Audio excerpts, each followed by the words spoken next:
Welcome to the world of darkness where nightmares inhabit your dreams. I've noticed YouTube's algorithm hides my stories. Your interaction is the only way to reach new listeners. If these stories frighten you, please like, subscribe, and activate notifications.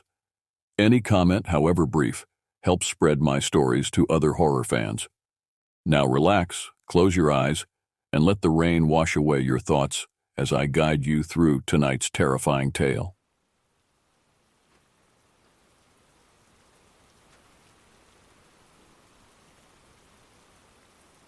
I never thought much about solitude until I took the assignment at Denali National Park in Alaska back in 2011. My name's Owen Mitchell, and I've been a park ranger for a few years now. The vast expanse of wilderness up here is something that both humbles and exhilarates you. There's a kind of quiet that settles into your bones, a stillness that's hard to find anywhere else. I grew up in a small town in Maine where the tallest thing around was the church steeple. The forests there were nothing compared to the endless stretches of pine and tundra in Denali. I moved here looking for a change of pace, maybe even a bit of adventure. On my days off, I'd hike trails that hadn't seen footprints in weeks, fishing rod in hand, hoping to catch dinner and a good story. Winter in Denali has a way of making you feel insignificant. The mountains loom like ancient gods, indifferent to your presence. The cold isn't just a temperature. It's an entity that hunts for any exposed skin, any weakness in your layers. Even the air feels different when you breathe it in, crisp and clean, but somehow heavy with silence. One morning in late October, I was assigned to check on some remote cabins used by researchers during the summer months. Winter was closing in, and we needed to make sure everything was secured before the heavy snows made the area inaccessible. My colleague Laura Jenkins was supposed to join me, but she'd called in sick with the flu. So I packed up my gear, loaded the snowmobile, and headed out alone. The ride out was smooth enough. The sky was a pale gray, the kind that makes you wonder if the sun ever truly rises here. The trees stood tall and silent, their branches weighed down by fresh snow. Occasionally, I'd spot a hare darting across the white canvas or catch the distant call of a raven. I remember thinking how beautiful it all was in that stark, unforgiving way. The landscape seemed to stretch forever, unchanging and pristine. But there was something else that day, something I couldn't quite put my finger on. A tension in the air, like the moment before a thunderstorm breaks. After a couple of hours, I reached the first cabin. Everything seemed in order. Windows locked, no signs of forced entry, supplies untouched. I noted it all on my checklist and moved on to the next one, about 5 miles deeper into the woods. As I approached the second cabin, something felt off. The door was ajar, swinging gently in the icy breeze. I parked the snowmobile and approached cautiously. "Hello? Anyone here?" I called out, half expecting a fellow ranger or maybe a lost hiker seeking shelter. There was no reply. Inside, the cabin was in disarray. Chairs were overturned, papers scattered across the floor, and a strange musky odor permeated the air. It smelled like damp earth mixed with something metallic. I pulled out my flashlight and swept the beam across the room. Claw marks etched deep into the wooden walls caught my eye. 3 parallel lines, too wide for a bear and too deep for a wolverine. My stomach tightened. In all my years as a ranger, I'd never seen marks like these. They weren't made in panic or during a feeding frenzy. They were deliberate, almost methodical, like something marking its territory. I radioed back to the station. "This is Owen at Cabin 2. I've got signs of forced entry and possible animal activity. Over." Static was my only answer. I checked the device, tapped it a few times, but the signal was dead. "Great," I muttered, "just great." Stepping back outside, I decided to inspect the perimeter. The snow around the cabin was disturbed, but not in any way I could easily read. The tracks were erratic, overlapping, and unlike any animal prints I'd seen before. They were large, almost oval, with what seemed like 4 toes ending in sharp indentations, claws maybe. I felt a chill that had nothing to do with the Alaskan air. As the wind picked up, it whistled through the trees, creating a sound almost like distant voices, whispering, calling. I shook my head, dismissing the thought. A joke came to mind about how I moved to the coldest place possible to avoid getting cold feet. But it fell flat, even in my thoughts. The growing unease I felt wasn't something I could laugh away. Determined to finish my duty, I decided to head to the third and final cabin, about 7 miles further in. If something dangerous was out here, I needed to know. The sun was already beginning its early descent, painting long shadows across the snow. I glanced once more at the strange tracks before mounting my snowmobile. As I pulled away from the cabin, I couldn't shake the feeling that something was watching me from the tree line. Something that didn't want me here, something that was waiting for me to make a mistake. The trail to the third cabin was rougher, less maintained. Branches reached out like skeletal hands, scraping against my jacket as I pushed through. The snowmobile vibrated beneath me, struggling against the deepening snow. The forest seemed to close in, the trees growing denser with each passing mile. About halfway there, the snowmobile sputtered and came to a halt. I tried the ignition. Nothing. The gauge showed empty, out of fuel. "Should have checked the gauge, genius," I scolded myself, the sound of my voice oddly comforting in the silence. I weighed my options. Turning back would mean trekking several miles on foot, but pressing on to the next cabin would at least offer shelter, and possibly a working radio. I grabbed my backpack, tightened the straps, and moved forward. The forest grew denser, the trees crowding together as if sharing secrets. The silence was profound, broken only by the crunch of my boots against the snow. My breath came out in white plumes, hanging in the air before dissolving into nothing. The light was fading faster than I'd anticipated. In Denali, dusk doesn't linger. Night falls like a hammer. I quickened my pace, using my flashlight to guide the way. The beam cut through the darkness, creating more shadows than it dispelled. Then, in the distance, I heard a sound, faint but distinct, a sort of chittering, like the murmurs of a crowd heard through a wall. I paused, straining to listen. The noise stopped. Shrugging it off as the wind, I continued. But the sound picked up again, louder this time, seeming to come from all around me. I couldn't pinpoint a direction. It was disorienting, like being in a room with speakers hidden in every corner. "Hello? Is someone out there?" My voice sounded small amidst the towering pines. No answer came, but the noise ceased once more. I felt uneasy, like I was the punchline in a joke I didn't understand. I picked up the pace, eager to reach the cabin before nightfall. The temperature was dropping rapidly. I could feel the cold seeping through my gloves, numbing my fingers. My breath came harder now, forming clouds that momentarily obscured my vision. I kept my eyes on the ground, following what appeared to be a trail, though I couldn't be sure in the diminishing light. That's when I noticed them, tracks in the snow. The same strange prints I'd seen at the second cabin, only fresher, more defined. They ran parallel to my path, sometimes crossing over it, as if whatever made them was walking alongside me, occasionally cutting in front. I stopped to examine one of the clearer impressions. In the beam of my flashlight, I could see details I'd missed before. The print was about 14 inches long, with 4 elongated toes that ended in sharp points. The middle toe was the longest, almost like a finger. There was something unsettlingly human about the arrangement, yet nothing human could leave marks like these. As I crouched there, studying the track, I heard a twig snap somewhere to my left. I straightened immediately, swinging my flashlight toward the sound. The beam caught nothing but trees and shadows. "Who's there?" I called out, trying to keep my voice steady. The forest answered with silence, but I could feel eyes on me, watching, assessing.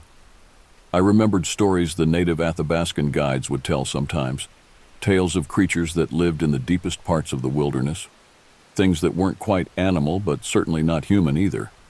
I'd always listened politely, chalking it up to folklore born from the isolation and harsh conditions of the Alaskan interior. But standing there, alone in the gathering darkness, those stories didn't seem so far-fetched anymore. As the light began to fade completely, I finally saw the outline of the third cabin. Relief washed over me. The structure looked intact. Smoke even wafted gently from the chimney. Maybe someone's home, I thought, quickening my stride. I approached the cabin cautiously, noting that the strange tracks seemed to circle the structure, never approaching closer than about 20 feet. It was as if whatever made them was afraid to get too near, or was deliberately staying back, watching. I knocked on the door. "Anyone in there? This is Ranger Owen Mitchell." Silence. I tried the handle. It turned easily. Stepping inside, warmth greeted me, along with the comforting crackle of a fire. But the cabin appeared empty. A pot of something aromatic simmered over the hearth. On the table sat a mug of steaming tea. The whole scene was unsettling, like arriving late to a party where everyone had just stepped out. "Hello?" I called again, more cautiously. My flashlight beam swept across the room, revealing standard research equipment, a weather station readout, notebooks, a satellite phone that looked damaged. Everything seemed peaceful, ordinary even, except for one thing. On the wall opposite the door were the same 3-lined claw marks I'd seen at the second cabin, fresh enough that sap still oozed from the gouges in the wood. Then I saw it. A notebook lying open on the desk, pages filled with hurried handwriting.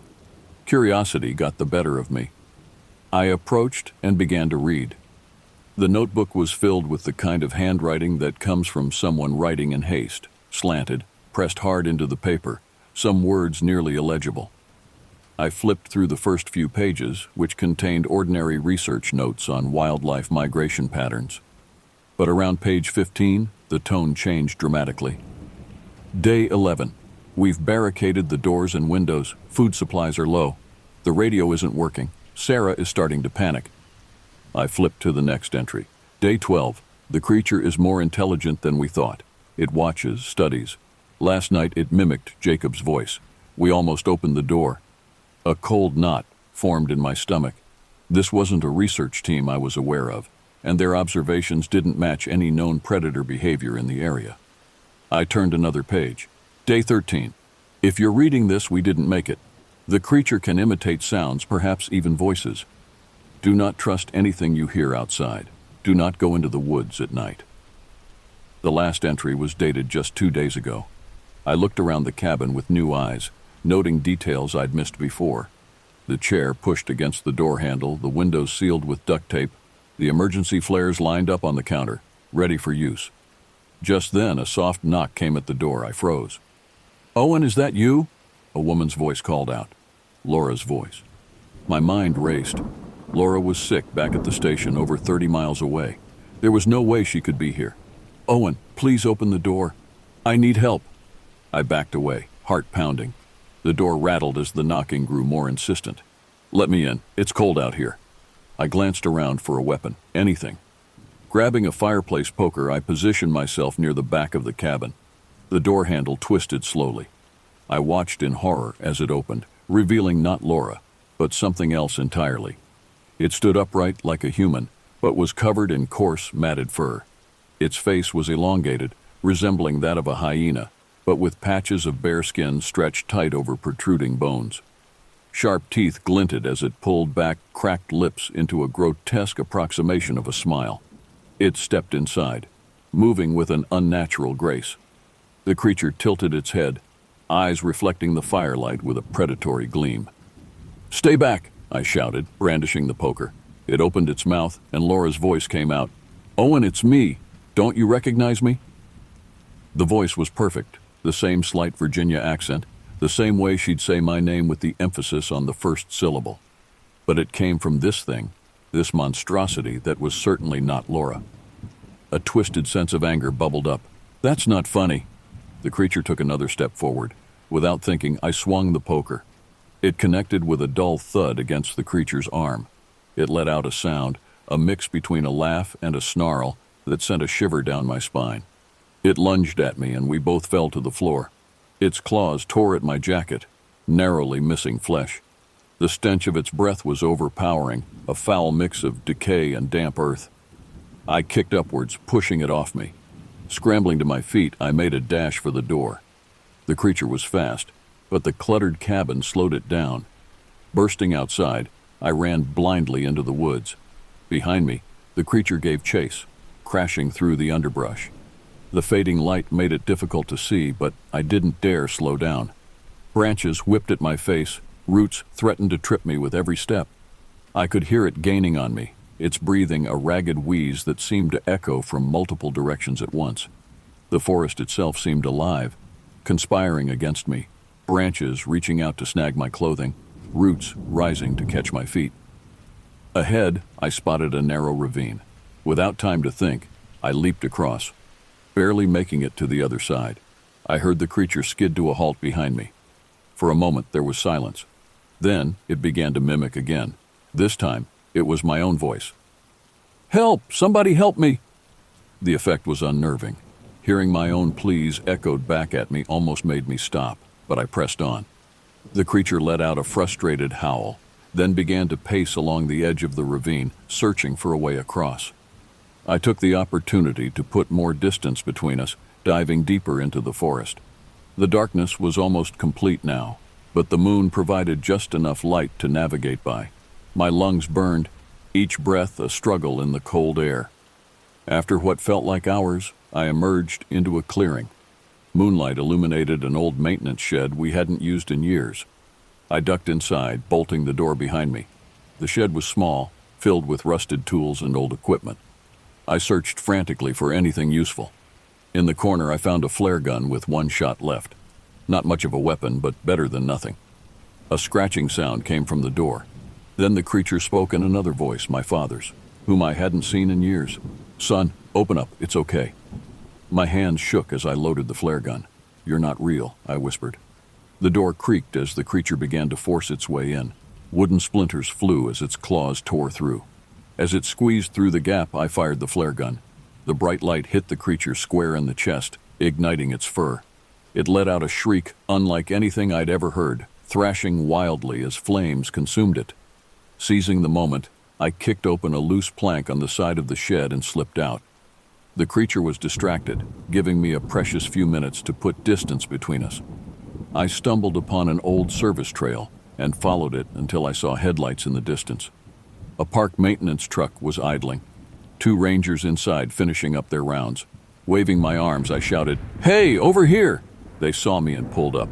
"Owen, what the hell happened to you?" one of them, Mark, asked, eyes wide. I must have been a sight. Clothes torn, face scratched, eyes wild with fear.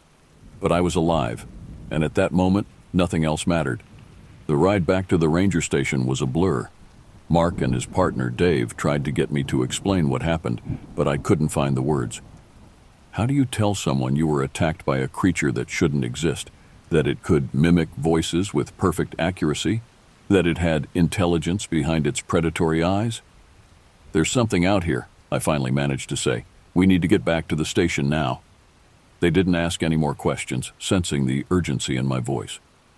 As we drove away, I glanced back toward the tree line. For a brief moment, I thought I saw a pair of eyes reflecting in the darkness. But it could have been a trick of the light. Back at the station, I reported everything to Chief Ranger Hollister, a veteran who'd been working in Denali for over 20 years. He listened without interruption, his weathered face giving nothing away. When I finished, he leaned back in his chair and sighed. "Owen, you know how this sounds, right?" "I know exactly how it sounds," I said, my voice steady despite the tremor I felt inside. "But I know what I saw." Hollister nodded slowly. "We'll send a team out first thing tomorrow to check the cabins and look for this creature." He chose his words carefully. "In the meantime, get some rest. You've had a hell of a day." I couldn't argue with that. My body ached and exhaustion was setting in now that the adrenaline had worn off. But sleep seemed impossible. Every time I closed my eyes, I saw that thing standing in the doorway, speaking with Laura's voice. The next morning, a search team was dispatched. 6 rangers, including Mark and Dave, all armed and equipped with radios and emergency flares. I wanted to go with them, but Hollister insisted I stay behind. "You need to recover," he said.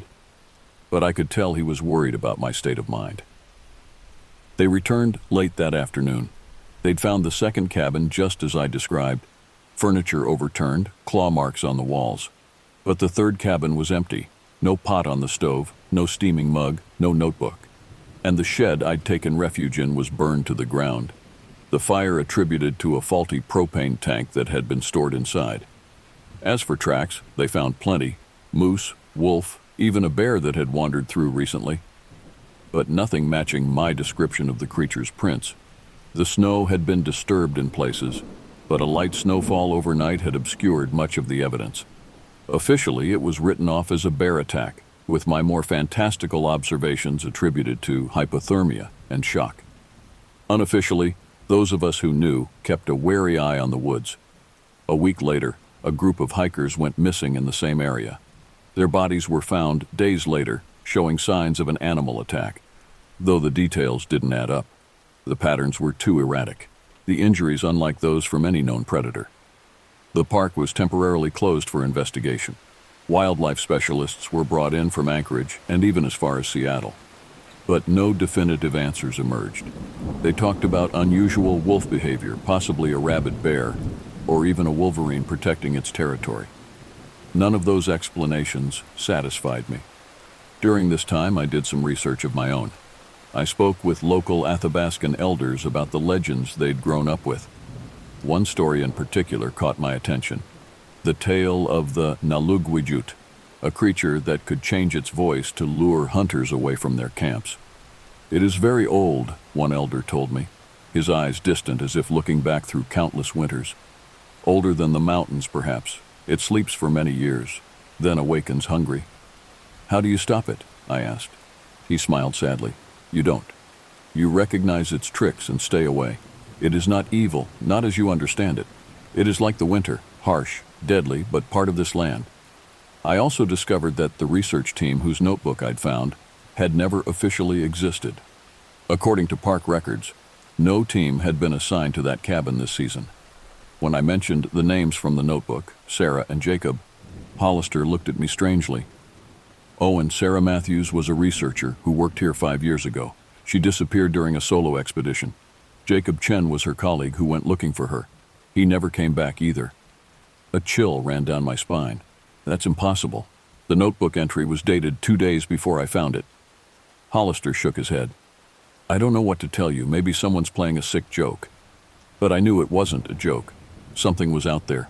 Something that had been hunting in these woods for a very long time. As for Laura, she recovered from her flu and returned to duty. When I told her about the creature using her voice, she laughed it off. But I could see the uneasiness in her eyes. She started taking a different route on her patrols, avoiding the area where I'd had my encounter. Sometimes, late at night when the wind howled around the station, I'd catch her listening intently, as if trying to distinguish between the natural sounds of the wilderness and something else, something that might be calling her name. As for me, I took some time off. The wilderness that once felt like home now seemed alien, every rustling leaf a potential threat. The doctors called it acute stress reaction, a fancy term for being scared out of your wits. But I knew it was more than that. I'd glimpsed something that existed in the narrow space between legend and reality, and it had changed me. Before I left, I installed additional warning signs around the perimeter of that section of the park. One of the maintenance guys laughed, saying I was being overly cautious. Better safe than sorry, I replied with a half smile. As I packed up my truck to leave, Mark approached me. Heading out? Just for a bit, I said, securing the last of my bags. Take care of yourself, Owen. We'll hold down the fort. I nodded. Keep an eye out, okay? He gave me a curious look but didn't press further. Of all my colleagues, Mark came the closest to believing my story. He'd been the one to find the most unusual evidence, a tuft of coarse fur caught on a tree branch near the burned shed. The lab results came back inconclusive, the sample contaminated or degraded, they said. I spent a month with my sister in Oregon, where the forests were different, younger, more domesticated somehow. At night, I'd wake up drenched in sweat, the echo of that creature's mimicry still ringing in my ears. But gradually, the nightmares became less frequent, the memories less vivid. By the time December rolled around, I felt ready to return. Denali in winter is a different beast altogether, harsher, more isolated, but also more honest. There's no pretense in 40 below zero. It tells you exactly what it is and what it can do to you. Hollister welcomed me back without fanfare, assigning me to maintenance duty at the main visitor center, well away from the remote cabins where I'd had my encounter. I was grateful for the mundane work and the company of other rangers, but I couldn't stay away forever. One clear February day, I volunteered for a supply run to the weather station just outside the area where the creature had been. Hollister hesitated, but eventually agreed, on the condition that I take another ranger with me. Laura volunteered, surprising everyone, including herself, it seemed. "Someone's got to keep you out of trouble," she said with forced lightness. The trip out was uneventful. The snow lay deep and undisturbed, the sky a brilliant blue that seemed to go on forever. We made good time, delivered the supplies, and were heading back by early afternoon. As we approached the area where I'd first seen the strange tracks, Laura slowed her snowmobile. "Let's take a different route," she said over the radio. I nodded, relieved that she'd suggested it first. We veered west, adding an hour to our journey but giving the area a wide berth. As we traveled, I noticed Laura kept looking over her shoulder, scanning the tree line behind us. "You see something?" I asked when we stopped to refuel. She hesitated. "No, just being careful." But there was something in her eyes, a recognition that told me she'd experienced something too, something she wasn't ready to talk about. On our way back, we passed one of my warning signs, now half buried in snow. Laura brushed it off, reading the words aloud. "Danger. Do not proceed alone. Report any unusual activity." "Do you think it's still out there?" she asked quietly. I looked toward the distant mountains, their peaks catching the last rays of the setting sun. "Yes," I said simply. "I think it's always been out there." She nodded slowly. "I believe you, you know. About what happened." I turned to her, surprised. "Why? You weren't there." 2 weeks ago, I was doing a solo patrol near the edge of the restricted area," she said, her voice low as if she was afraid of being overheard. "I heard someone call my name. It sounded like you.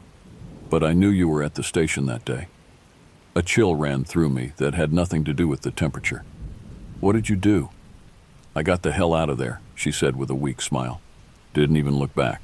But I've been thinking about what you said, about it mimicking voices. Makes me wonder how many people it's lured into the deep woods over the years." We finished our journey in silence, both lost in our own thoughts. Back at the station, life went on.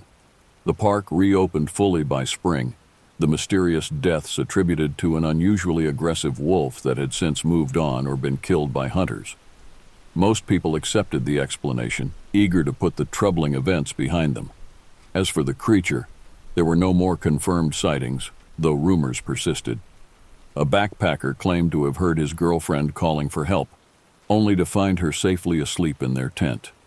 A pilot reported seeing something large and bipedal moving through a clearing, too big to be a bear, too fast to be a moose. Driving away from Denali that spring for a much-needed vacation, I couldn't shake the feeling that something old and cunning was out there, something that didn't appreciate uninvited guests. The park remains one of the most beautiful places I've ever known, but beauty often hides secrets best left undisturbed. Sometimes when the wind blows a certain way, I think I can hear whispering, voices calling from the wilderness, trying to sound like someone I know. And I wonder how many others have heard those calls and followed them into the dark, never to return. I still work in Denali. I couldn't stay away if I tried. But I'm more cautious now, more aware of the thin line between the world we know and the one we don't. And I never, ever go into the deep woods alone. The wilderness is vast and ancient, and we are just visitors here, tolerated but not truly welcome. There are places where humanity's foothold is tenuous at best, places where other things have held dominion since long before we arrived. And sometimes, in the quiet of the night, those things remind us of our place in the natural order. They whisper our names, in voices we trust, and wait for us to answer.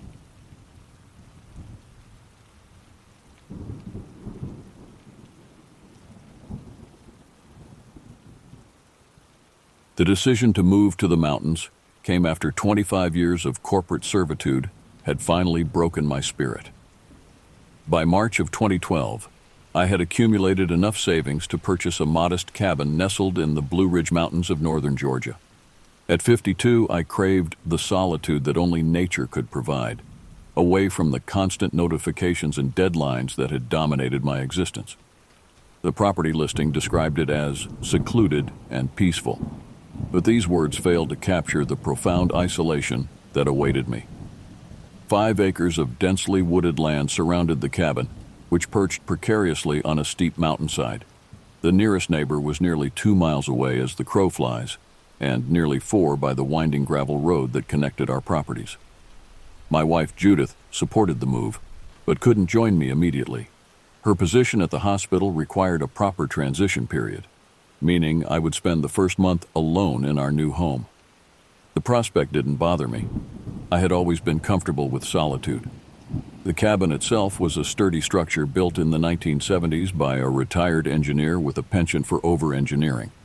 The foundation was concrete, the walls thick pine, and the roof recently replaced. Inside, the open floor plan featured a kitchen and living area dominated by a stone fireplace, with 2 bedrooms and a bathroom tucked into the back. The front of the house boasted floor-to-ceiling windows that offered breathtaking views of the valley below. My first impression upon arriving was how the mountains seemed to swallow sound. The city's constant hum was replaced by a silence so profound it felt almost physical. That first afternoon, I stood on the front porch, listening to absolutely nothing, and felt the weight of 25 years lifting from my shoulders. The real estate agent, an older woman named Dorothy, had been apologetic about the driveway, a quarter-mile stretch of gravel that wound through the forest before connecting to what locals generously called the main road. In reality, it was just another gravel path, barely maintained by the county. "You'll need something with 4-wheel drive for winter," she had advised, "and even then, you might find yourself snowed in occasionally." I had nodded, secretly relishing the idea of forced isolation. As I unpacked my modest belongings that first evening, watching the sun set behind the distant peaks, I couldn't imagine anything disturbing the peace I had found. I was wrong. The first week passed without incident. I established a routine. Mornings spent exploring the property, afternoons dedicated to making the cabin more comfortable, and evenings reading by the fireplace. The complete absence of noise pollution allowed me to sleep more soundly than I had in decades. I became acquainted with the local wildlife.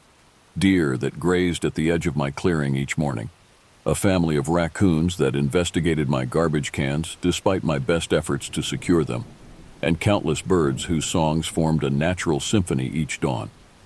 My property extended deep into the forest, bordered by a small stream to the west and another private property to the east. The previous owner had maintained a rudimentary network of trails, which I began clearing and exploring. On the 3rd day, I discovered an old hunting blind about half a mile from the house, overlooking a natural clearing. It appeared abandoned for years, with rotting floorboards and vegetation reclaiming the structure. The isolation suited me perfectly. My only connection to the outside world was a satellite internet connection that worked when the weather permitted, and a cell phone that captured signal only on the highest point of my property, a rocky outcropping I named Communication Hill. I made weekly trips to the nearest town, a 30-minute drive down the mountain, to stock up on supplies. The local grocery store doubled as a hardware store and general meeting place for the sparse population. During these visits, I exchanged pleasantries with the locals but never lingered. I was there for solitude, not to build a social network. By the end of the first week, I had mapped most of my property and begun repairs on the cabin's aging deck.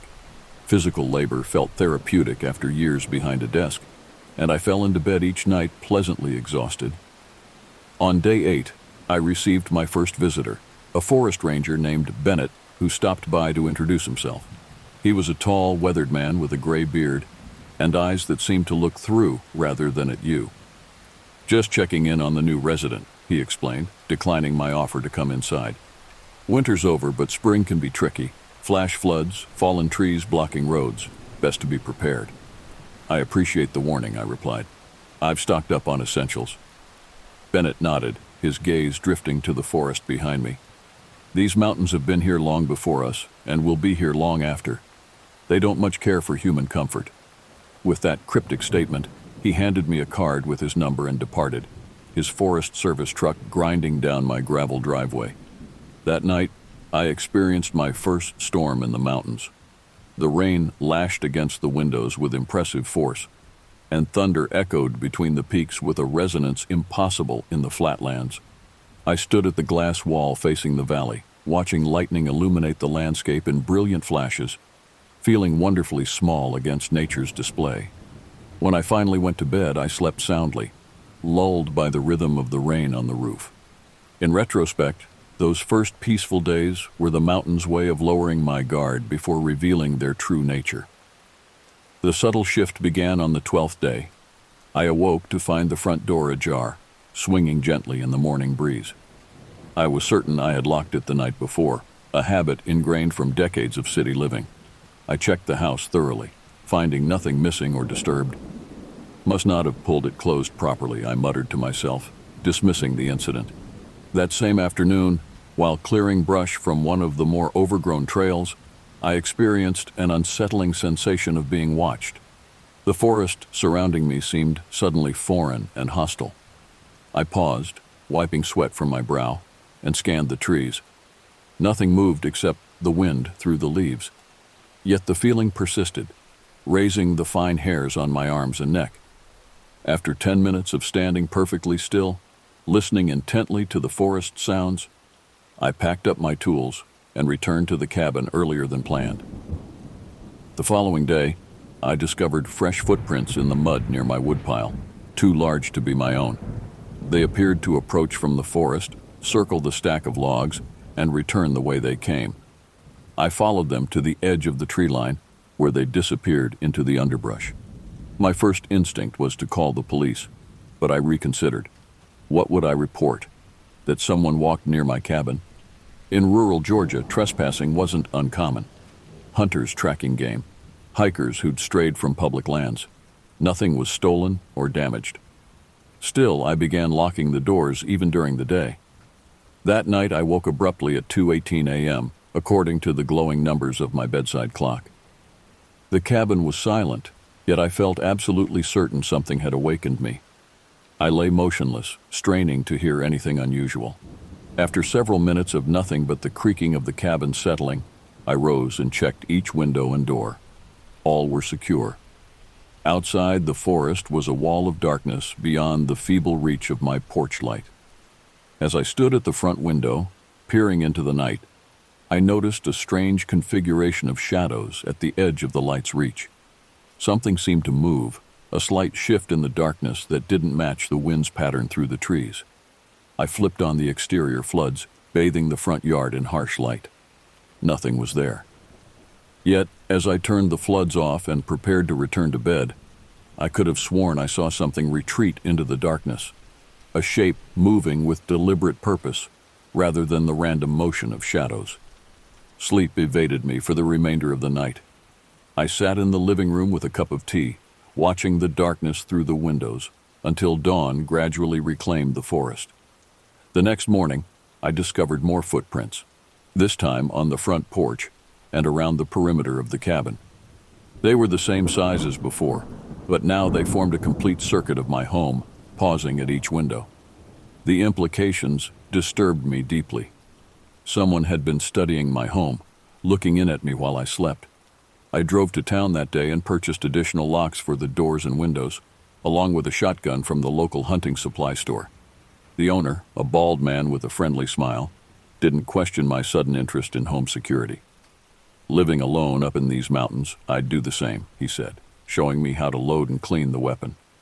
Probably just some curious animals, but better safe than sorry. I nodded, not mentioning the distinctly human footprints. By the time I returned to the cabin, I had half convinced myself that my imagination was running wild, a city dweller unused to the natural sounds and movements of the forest. The mountains had a way of playing tricks on the mind. This comforting rationalization lasted exactly 3 days. On my 18th night at the cabin, Judith called to say her departure would be delayed another 2 weeks. I expressed my disappointment, but assured her I was doing fine on my own. We chatted about her work, my progress on the cabin renovations, and the local wildlife I'd observed. I didn't mention the footprints or my growing unease. After hanging up, I prepared a simple dinner and settled in with a book by the fireplace. The evening passed uneventfully until I retired to bed around 10:30 p.m. The night was unusually still. No wind rustling the trees, no distant calls of nocturnal creatures. The silence itself seemed to have substance. pressing against the windows of the cabin. I awoke suddenly at 1:07 a.m., instantly alert. Something had disturbed my sleep, a sound out of place in the night stillness. I lay motionless, ears straining. For several minutes, nothing broke the silence. Then it came, a knock at the front door. Not a tentative tap, but a firm, deliberate knock that resonated through the cabin. 3 distinct impacts, evenly spaced. The rational part of my mind immediately sought explanations.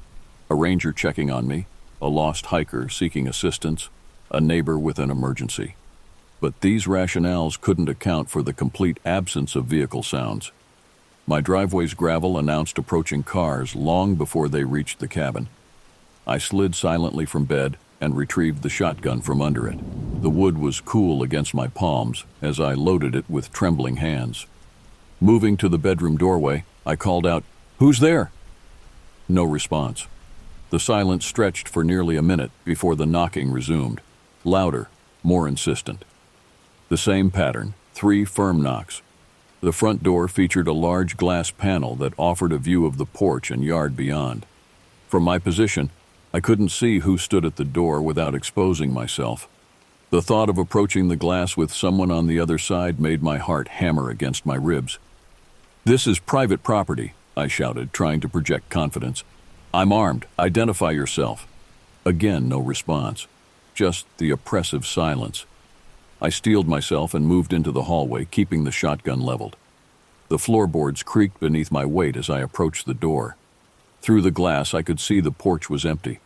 I lowered the gun slightly, confusion momentarily overtaking fear. Then the knocking came again, but not from the front door. It came from the bedroom window behind me. I whirled around, nearly losing my balance. The knocking continued, migrating to each window of the cabin in turn. Front, side, bedroom, bathroom, kitchen. A methodical circling of my home, as if testing for weaknesses. With shaking hands, I fumbled for my cell phone and dialed 911, only to find no signal. Of course, I needed to be on Communication Hill for service.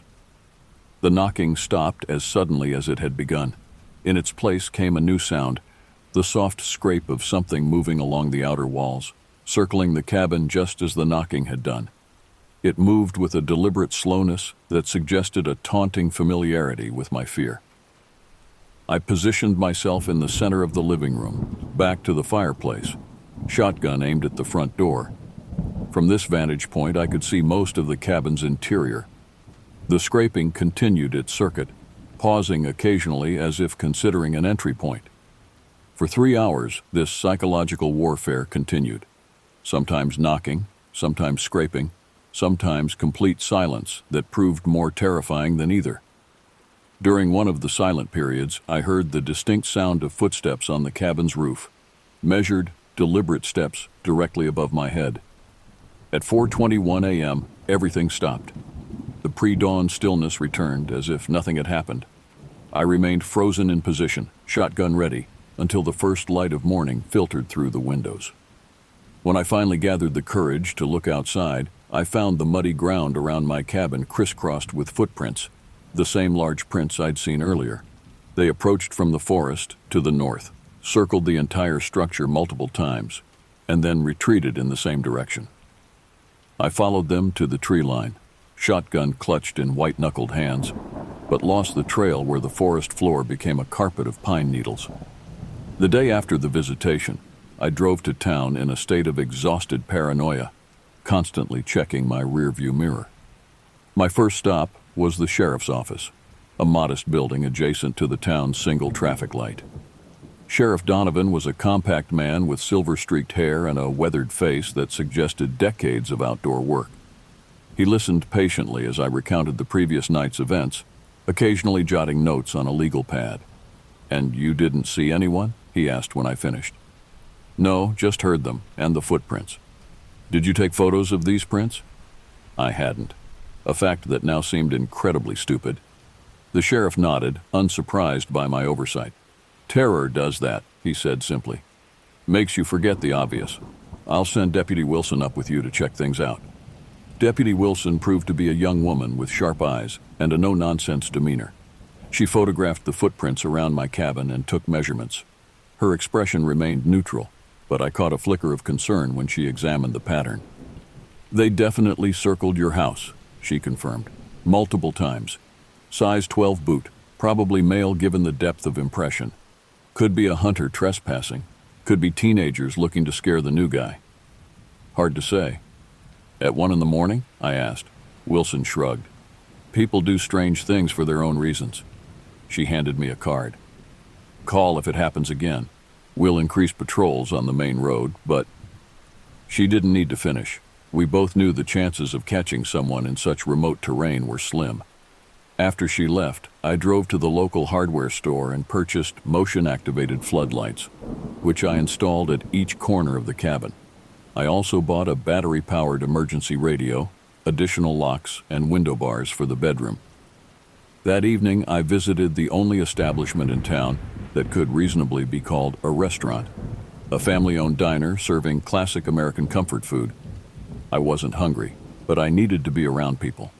The waitress, an older woman named Betty, recognized me as the new guy up on Ridgeline Road. As she refilled my coffee, I casually asked if she'd heard of anyone experiencing unusual visitors in the area. Betty's hand paused mid-pour. "What kind of visitors?" "Someone knocking on doors late at night, circling houses." She set the coffee pot down. "You had a night visitor." It wasn't a question. "You know about this?" Betty glanced around the nearly empty diner before sliding into the booth across from me. "It happens every few years. Always to newcomers. Always folks living alone in the outer properties." "Who is it?" "Nobody knows for certain. Some say it's a drifter who lives in the caves up in the higher elevations. Others think it's someone local with a mean streak. My grandmother used to say it was the mountain itself, testing newcomers." "That's not particularly helpful," I said, unable to keep the edge from my voice. Betty shrugged. "No, I suppose it's not. But I can tell you this. In the 30 years I've lived here, no one's ever been hurt by the night visitor. Scared half to death, yes. Actually harmed, no." "Has anyone ever seen them?" "Just glimpses. Tall figure, they say. Always at night, always keeping to the shadows." "And the police?" "Sheriff's investigated every time. Never found anything conclusive." I left the diner with more questions than answers, and a growing sense that the locals viewed these incidents as some kind of rural initiation ritual, not worth serious concern. That night, I barricaded myself in the cabin, shotgun within reach, floodlights primed to illuminate any approach. I didn't expect to sleep, but exhaustion claimed me around midnight. No knocking came, no scraping, no footsteps, just the ordinary sounds of a mountain night. Distant owls, the occasional rustle of nocturnal creatures, the house settling into itself. For 4 more nights, nothing unusual occurred. I began to wonder if the entire incident had been magnified by my urban paranoia, a mind unused to rural solitude constructing threats from natural phenomena. Then came the 5th night, and with it, a revelation. The pattern was becoming clear. 5 nights of peace, followed by activity. I hadn't recognized it after the first visitation because I'd attributed the footprints and strange sensations to separate incidents. Now I understood. The presence was establishing a rhythm, perhaps intended to lull me into a false sense of security before each appearance. I prepared accordingly. On the 5th night of peace, I didn't go to bed. Instead, I positioned myself in the darkened living room with a clear view of the approaches to the cabin. The shotgun rested across my knees, and a night vision monocular, an expensive hunting tool I'd purchased in town, sat on the table beside me. At precisely 1:07 a.m., the exact same time as the previous incident, the motion-activated floodlights blazed to life, bathing the front yard in harsh illumination. I raised the monocular to my eye, scanning the tree line. Initially, I saw nothing. Then, at the furthest reach of the light, something moved. A figure retreating into the darkness. I caught only a glimpse, tall, dressed in dark clothing, moving with a fluidity that suggested familiarity with the terrain. The floodlights, which should have been a deterrent, seemed instead to have forced a change in tactics. No knocking came. Instead, I detected movement at the edge of the light's reach, circling, always just beyond clear visibility. For hours, this continued. The figure moving in a wide perimeter around my cabin, occasionally triggering the lights but never approaching closely enough for identification. It was studying the new security measures, adapting its approach. Near dawn, the pattern changed. The figure retreated to the forest edge and remained stationary, visible only as a darker shape against the pre-dawn darkness. It seemed to be watching, waiting. For what, I couldn't fathom. As the sky lightened, I raised the monocular for one final look. The figure was gone, but something had been left behind. An object at the edge of my clearing. When full daylight arrived, I ventured out with the shotgun to investigate. A small cairn of stones had been constructed, 7 smooth river rocks balanced in a precise tower. The arrangement was clearly deliberate, not a natural formation. I circled it cautiously, looking for any clue to its purpose. The top stone had been positioned so that one flat side faced directly toward my cabin. Upon closer inspection, I discovered something had been etched into the stone's surface, a crude symbol resembling a spiral with a line bisecting it. The marking appeared freshly carved, tiny stone fragments still clinging to the grooves. I photographed the cairn from multiple angles before dismantling it, half expecting to find something hidden beneath the stones. There was nothing, just compressed earth where the lowest rock had sat. That afternoon, I drove to town and showed the photos to Sheriff Donovan, who studied them with a frown. "This is new," he admitted. "The night visitor usually just makes noise, leaves footprints. Never left any markers before." "What does it mean?" I asked. "Could be nothing. Could be someone playing an elaborate joke. Or they're escalating, becoming bolder." He rubbed his jaw thoughtfully. "I'd offer to put a deputy on your property, but frankly, we don't have the manpower." I left the sheriff's office feeling distinctly unprotected by local law enforcement. On impulse, I stopped at the town library, a small brick building with an antiquated computer system and a surprisingly well-maintained local history section. The librarian, an elderly man named Gregory, listened to my situation with academic interest. When I described the symbol, his eyebrows rose slightly. "May I see the photograph?" he asked. I showed him the clearest image on my phone.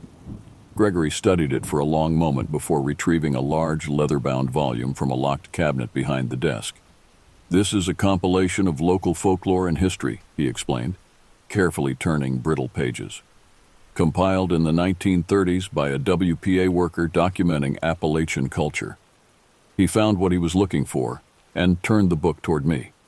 On the yellowed page was a hand-drawn illustration nearly identical to the symbol on the stone. "It's called a watcher mark," Gregory said. "According to local legend, it was used by mountain people to designate outsiders who were under observation by the community. Sometimes as a warning, sometimes as a prelude to more direct action." "What kind of action?" I asked, mouth suddenly dry. Gregory closed the book carefully. "The accounts vary. In most cases, it was simply a signal for the community to shun the marked individual.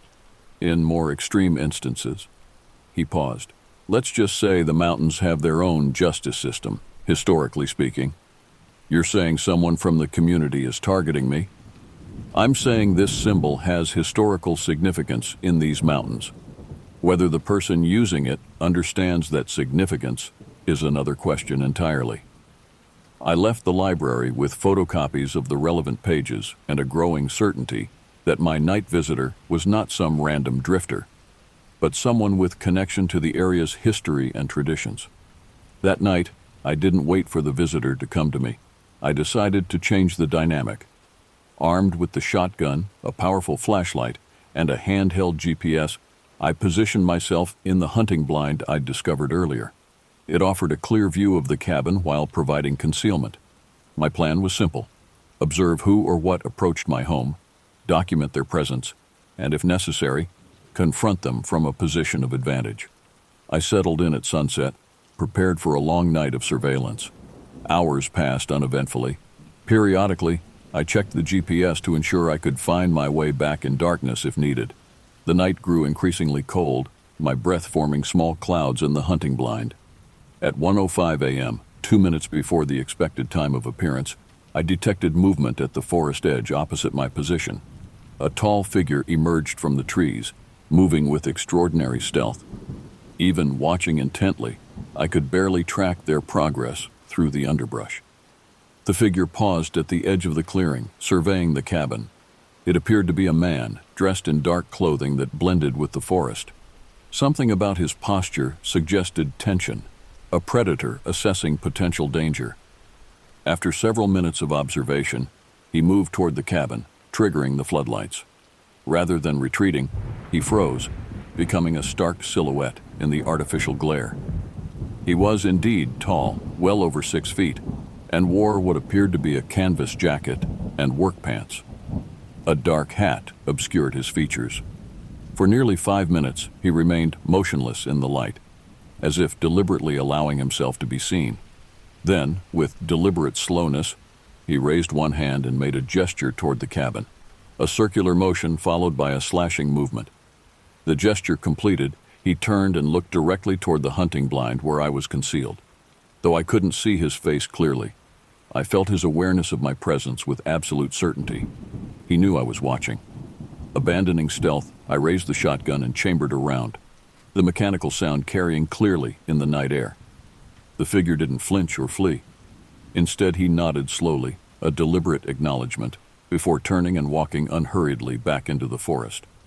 I remained in the blind, shotgun trained on the spot where he disappeared, until dawn broke. He didn't return. When daylight finally arrived, I approached the spot where he had stood. The ground revealed clear boot prints, the same size and pattern I'd seen around my cabin previously. Beside them, something gleamed in the morning light. A small metallic object had been pressed into the soft earth, an old coin.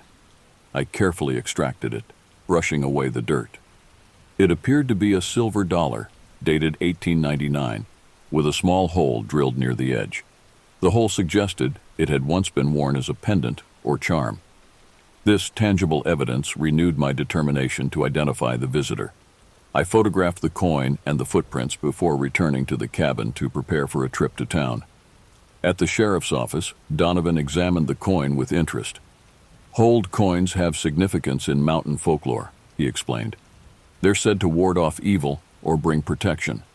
The fact that it's from 1899 is interesting. That's the year of the Wilson Hollow incident. What incident? Donovan hesitated. A dark chapter in local history. A community of outsiders settled in Wilson Hollow, about 5 miles from your place. They weren't welcomed by the established families. After several months of escalating tensions, the settlement was burned. Official records call it an accident, but he shrugged. Local stories say differently. You think my visitor is connecting me to this somehow? I think someone's trying to communicate in a language you don't understand. He handed back the coin. The question is whether they're trying to warn you or threaten you. How do I find out which? You could leave, Donovan suggested. Many do after experiencing the night visitor.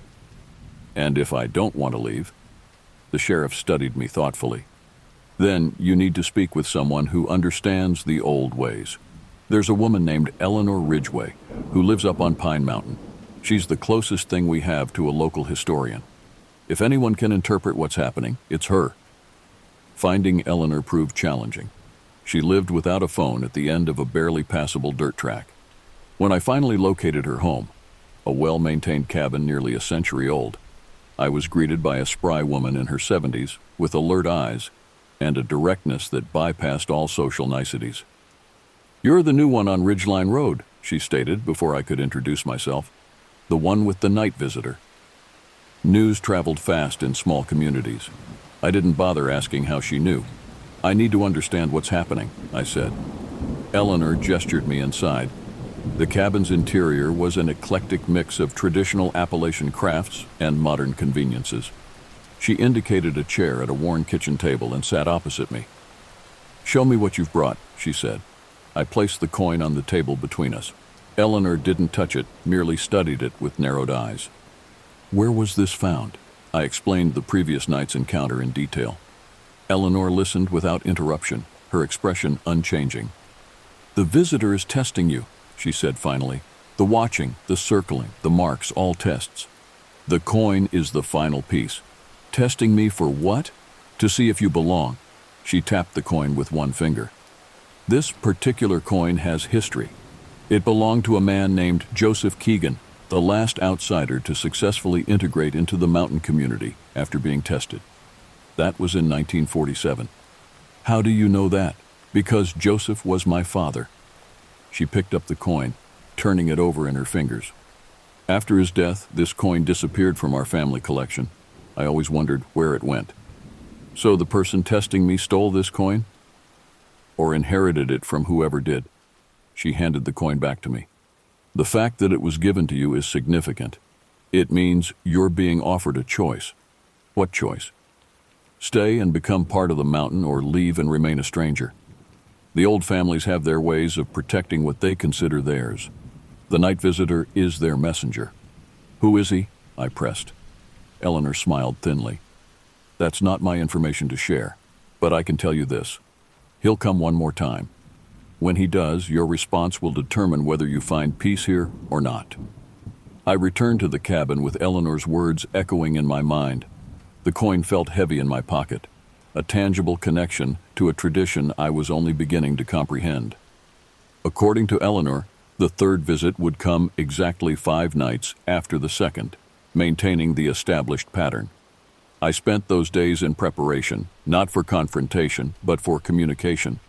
I needed to demonstrate my respect for the land and its traditions without surrendering my right to be there. Eleanor had given me specific instructions for what mountain people called making peace with the watching. On the 5th night, I didn't hide or arm myself. Instead, I set 2 chairs on the front porch facing each other. Between them, I placed a small table with 2 glasses and a bottle of locally distilled whiskey, a specific brand Eleanor had recommended, produced by one of the old families. As 1 a.m. approached, I took my seat and waited, the coin placed deliberately on the table beside the whiskey. The night was clear, a 3/4 moon providing enough illumination to see the edge of the forest without artificial light.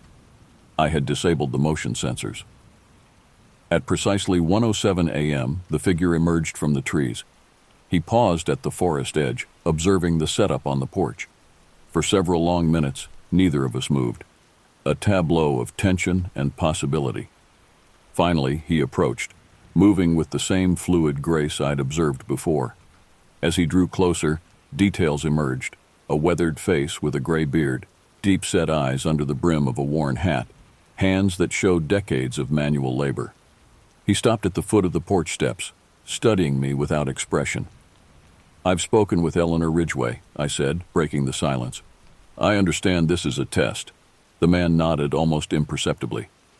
"I respect the traditions of this place," I continued, "and I wish to live here in peace, not as an intruder but as a caretaker." I gestured to the empty chair across from me. For a moment, I thought he would turn and disappear back into the forest. Instead, he slowly ascended the steps and stood beside the offered seat. "Joseph Keegan's coin," he said, his voice rough from disuse or age. "Eleanor told you its meaning? That it represents a choice, belonging or remaining separate." He nodded and finally sat. I poured 2 fingers of whiskey into each glass and slid one toward him. He made no move to take it. "This land has memory," he said. "It remembers those who treated it well and those who didn't. The people are the same. I intend to treat both with respect. Intentions are easy, living them is harder." He finally picked up the glass, studying the amber liquid. "Why here? Why these mountains?"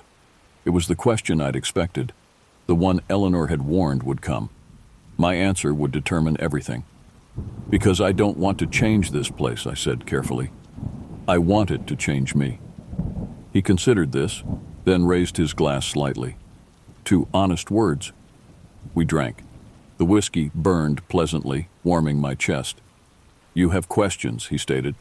"Many, but I'll start with the most pressing. Will you continue to visit in the night?" A ghost of a smile crossed his weathered face. "Not in the same way. My watching is done. And the result? You'll stay. Whether you belong, that takes time to prove." He reached into his jacket and withdrew a small wooden object, which he placed on the table. It was a carving of a bear, expertly crafted from a single piece of wood, its surface polished by handling. "My father made this. and his father before him. It's a token of the mountains. Keep it visible in your home. Those who understand will recognize it. I picked up the carving, feeling its surprising weight. Thank you. Don't thank me yet. Accepting the watching is just the beginning. These mountains demand much from those who choose them. We finished our drinks in silence. When his glass was empty, he stood and extended his hand.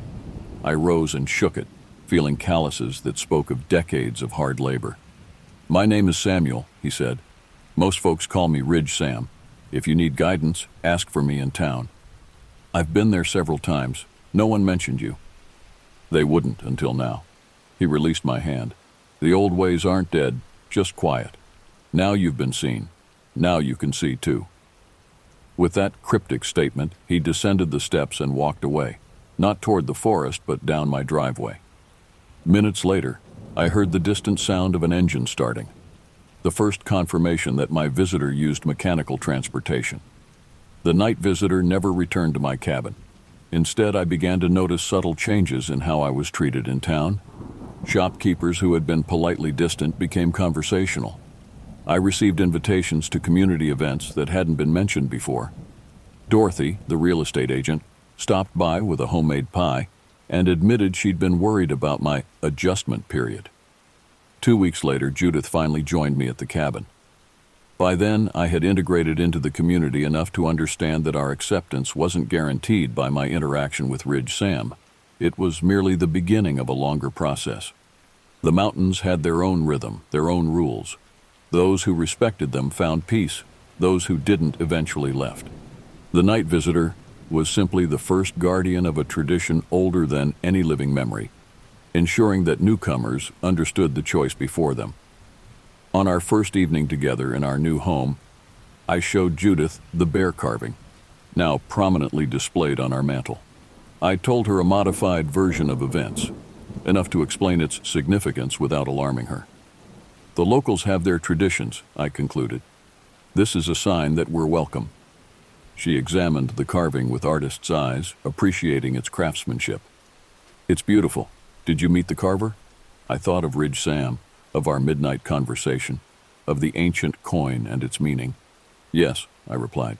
I believe we understand each other now.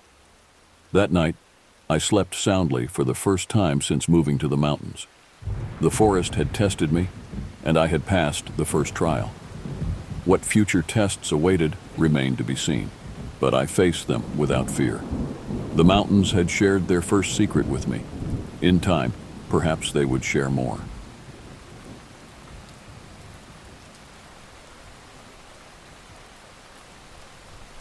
The year 2020 had been merciless.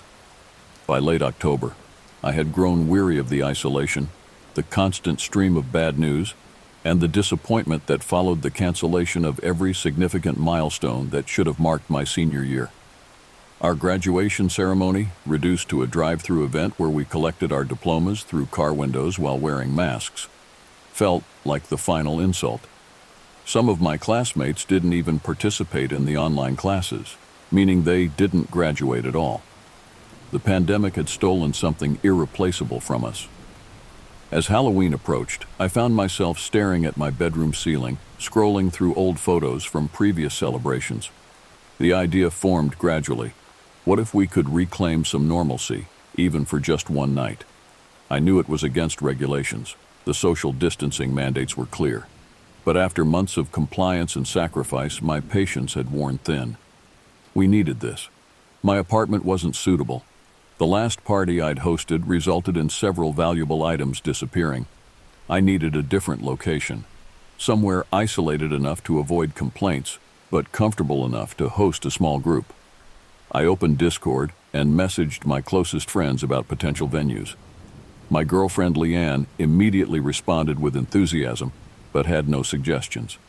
It was her friend Sam who offered the solution during our video call later that evening. What about that cabin your third cousin owns? Sam suggested, her face illuminated by blue screen light. The one in the pine forest? Why are you so interested? I asked, surprised by her eagerness. Sam's expression brightened. Think about it. It's Halloween, a blue moon on a Saturday during the weirdest year of our lives. Plus, I finally got time off work. It's perfect. She made compelling points. My third cousin Lance had moved to California months ago for a teaching position, leaving his remote property vacant, except for occasional visits from his husband Francis. The cabin sat on nearly 6 acres of woodland, far enough from neighbors to avoid noise complaints. I sent Francis a message asking for permission, not expecting a quick response. To my surprise, he replied within minutes, "Sure, just don't trash the place, and no alcohol." The latter stipulation made me hesitate. What's a Halloween party without drinks? But I sent back my agreement anyway. With location secured, I created a group chat with the invitation details. I kept the list small. Cameron, who'd been my friend since middle school. Adam, who I knew from my computer science classes. Leanne, my girlfriend of 2 years. And Sam, who had become part of our circle through Leanne. 5 people total, small enough to be relatively safe, large enough to feel like a real celebration. The responses came quickly. Everyone was in. As I made preparations over the next few days, I couldn't shake a persistent uneasiness. The last time I'd visited Lance's cabin 2 years ago, I'd experienced something disturbing in those woods, something I'd tried to rationalize away but never quite could. I hadn't told many people about it, certainly not in detail.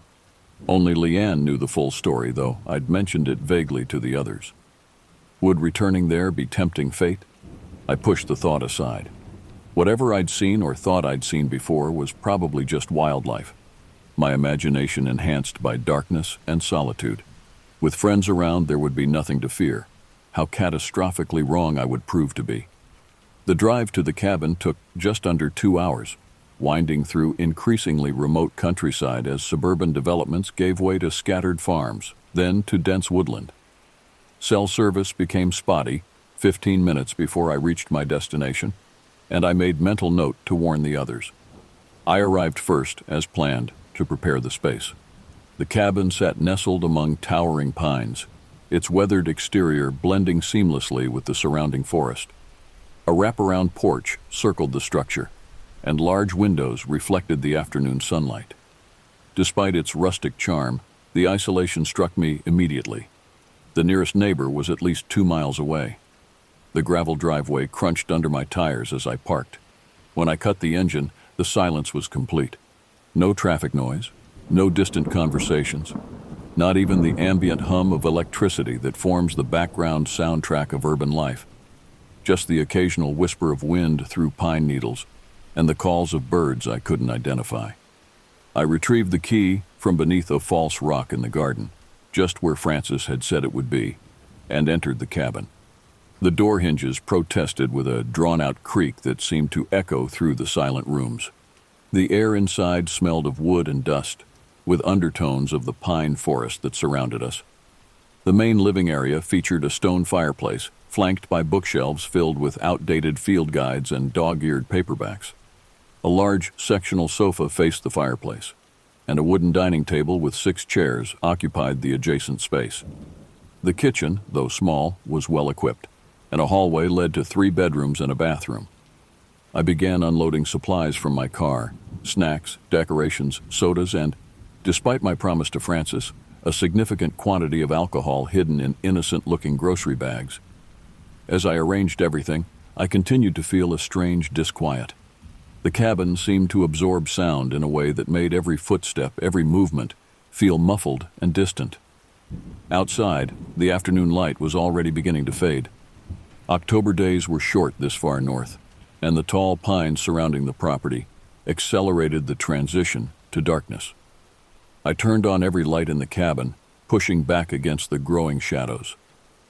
I unpacked my steampunk plague doctor costume, a full-face leather mask with glass eye lenses and an extended beak, a black wide-brimmed hat, a long coat, and gloves. I had ordered it months ago as a darkly ironic nod to the pandemic. As I laid it out on my bed, I caught a glimpse of movement through the bedroom window. I approached the glass and peered out into the growing gloom. Nothing moved in the tree line, at least nothing I could see. Yet the sense of being observed persisted, raising goosebumps on my arms despite the cabin's warmth. I quickly stepped away from the window and continued my preparations, attributing the sensation to memories of my previous experience here. By the time I finished setting up, the forest had been swallowed by darkness, except where the cabin's exterior lights carved yellow pools into the night. The party decorations, fake cobwebs, plastic skeletons, and battery-operated candles transformed the rustic interior into something appropriately spooky yet inviting. A text message notification broke the silence. Cameron was 20 minutes away. The others would arrive shortly thereafter. I took a deep breath, put on some music to fill the unsettling quiet, and tried to focus on the celebration ahead rather than the darkness pressing against the windows and the persistent feeling that something waited beyond the light's reach. The sound of tires on gravel announced Cameron's arrival. I stepped onto the porch as his headlights swept across the front of the cabin, briefly illuminating the surrounding trees. He emerged from his car wearing one of those LED purge masks that had become popular in recent years, the eerie blue glow distorting his features. "Nice place," he said, removing the mask as he approached. "Isolated enough that no one will call the cops on us." He handed me a 6-pack of hard cider, brought provisions. "Perfect," I said, helping him unload more drinks from his trunk. "The others should be here soon." We had barely finished storing the alcohol when Leanne's car appeared on the winding driveway. She stepped out wearing her Little Red Riding Hood costume, a modernized version with a short red dress, knee-high boots, and a hooded cape that fell to her waist. "Very appropriate for the woods," I noted as I embraced her. "I thought so," she replied, looking around at our surroundings. "Though maybe not the most comfortable choice for running from predators." I laughed, but her words sent an involuntary shiver through me. "Let's hope you won't need to." Sam arrived 15 minutes later in a car she'd borrowed from her parents. Her anime catgirl costume, complete with ears, tail, and painted whiskers, seemed jarringly childish compared to the imposing darkness of the forest around us. "This place is amazing," she exclaimed, spinning in a circle to take in the cabin and surrounding woods. "Exactly how I imagined it from your descriptions." Adam was the last to arrive, pulling up in his pickup truck just after sunset. His zombie soldier costume was impressively detailed, with tattered military fatigues and professionally applied makeup that made his skin appear decayed. He carried a duffel bag over his shoulder that seemed unusually heavy. "Sorry I'm late," he said. "Got lost twice. GPS is useless out here." With everyone present, the party properly began. We gathered in the living room, where I had set up a makeshift bar on a side table. Cameron connected his phone to the portable speaker I'd brought, filling the cabin with music. The combination of alcohol, familiar company, and the isolation from the outside world created a bubble of normalcy that we had all been craving. As the evening progressed, we played drinking games, shared stories, and allowed ourselves to forget temporarily about the chaos of the outside world. By midnight, we had transitioned to watching horror movies on the laptop I'd brought along, the fictional scares providing a comfortable distance from real-world anxieties. During a break between films, Sam turned to me with curious eyes. "So, Javier, you never really told us the full story about what happened to you here before." The room grew quieter as the others tuned in. I took a long sip of my drink, considering how much to share. The alcohol had loosened my inhibitions enough that the experience no longer seemed too embarrassing to discuss. "It was 2 years ago," I began. "Lance invited me up here to help him install some new fixtures. I stayed an extra day after he left to do some hiking. I was completely alone." "That's already a horror movie setup," Cameron interjected. I nodded. It was getting dark, and I was heading back to the cabin when I heard something following me on the trail. At first, I thought it was a deer or maybe a coyote. "But it wasn't?" Leanne prompted, though she already knew the story. "No, whatever was following me was big. When I stopped walking, it stopped too. When I moved, it moved. It was mimicking me, stalking me." The memory sent another wave of discomfort through me. I finally caught a glimpse of it between the trees. It was tall, at least 6 feet, moving on all fours with a strange, fluid motion that didn't look natural. "Like a bear," Adam suggested. "Bears don't stalk people like that," I said, and it had a long snout and tail. In the dark, with just my flashlight, it looked... I hesitated. Like a werewolf, Sam finished for me, her eyes wide with excitement rather than fear. I know how it sounds, I said defensively. I was alone, it was dark, and I was scared. But I know I saw something.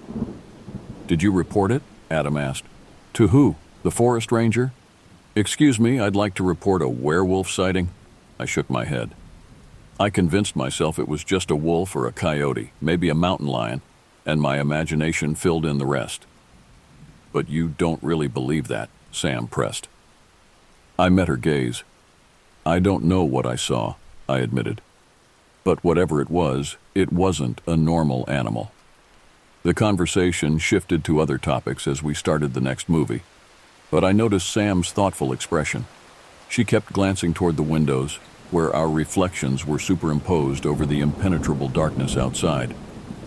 The horror movie marathon continued past 2 a.m., our nerves frayed by fictional terrors while real darkness pressed against the cabin windows. We had progressed from beer and cider to stronger drinks, and the combination of alcohol and adrenaline from jump scares had created a peculiar atmosphere, half giddy, half tense. During a particularly gruesome scene in the third Saw film, Sam abruptly stood up. I need some air, she announced, stretching dramatically. There's plenty of it on the porch, I suggested, not taking my eyes off the screen. No, I mean real air, forest air. She moved toward the door, grabbing her jacket. Plus, it's a blue moon on Halloween. When else will I get a chance to experience that? Leanne sat forward. You're not going out there alone, are you? It's just woods, Sam replied with exaggerated casualness that didn't quite mask her excitement.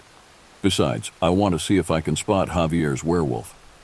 I turned to her then, alarmed by the recklessness in her voice. That's a terrible idea. It's past 2 a.m, we've been drinking, and it's easy to get lost out there. I'm not going far, she insisted, just down the driveway a bit. The last time I was here, I said firmly, I encountered something dangerous. I wasn't making that up for entertainment. Sam rolled her eyes. It was probably just a big dog. It wasn't a dog. My voice came out sharper than intended. Look, if you want to go wandering around in the dark forest by yourself, be my guest. But if you get attacked or lost, don't expect me to come running after you. I had hoped to scare her into staying, but Sam's expression only brightened with challenge. Fine. I'll be back in 15 minutes.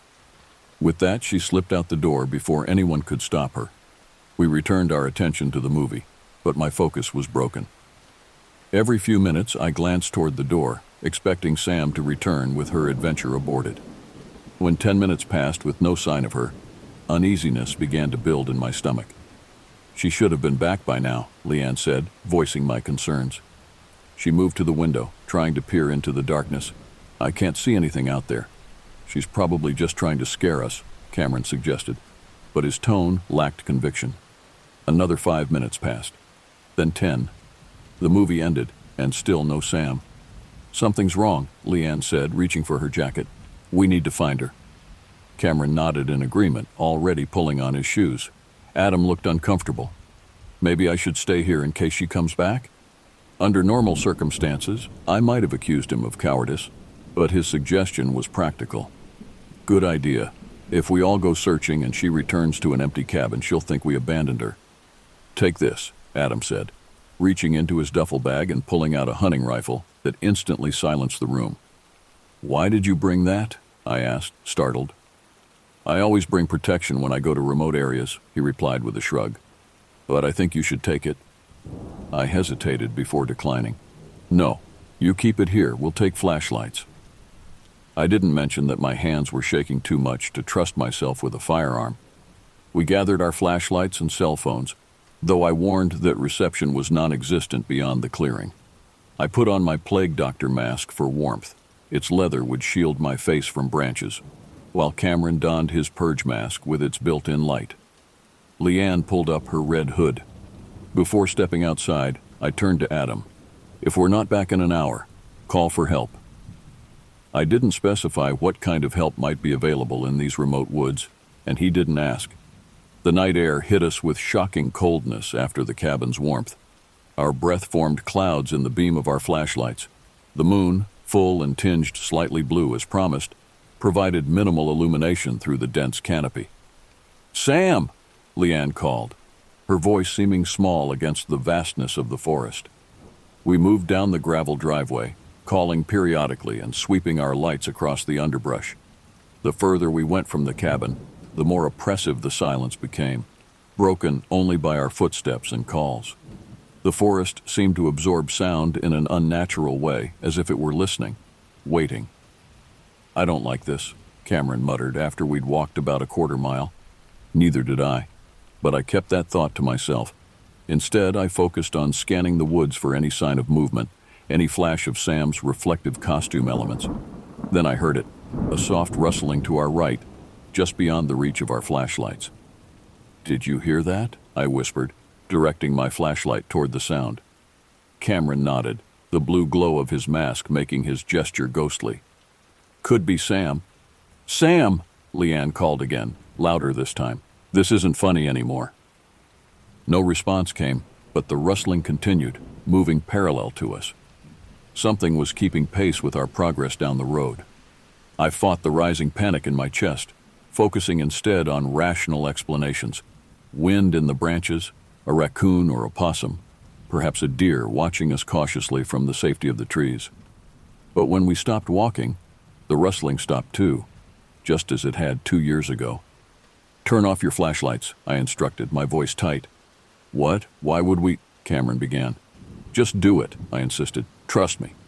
Reluctantly, they complied. The darkness that engulfed us was absolute.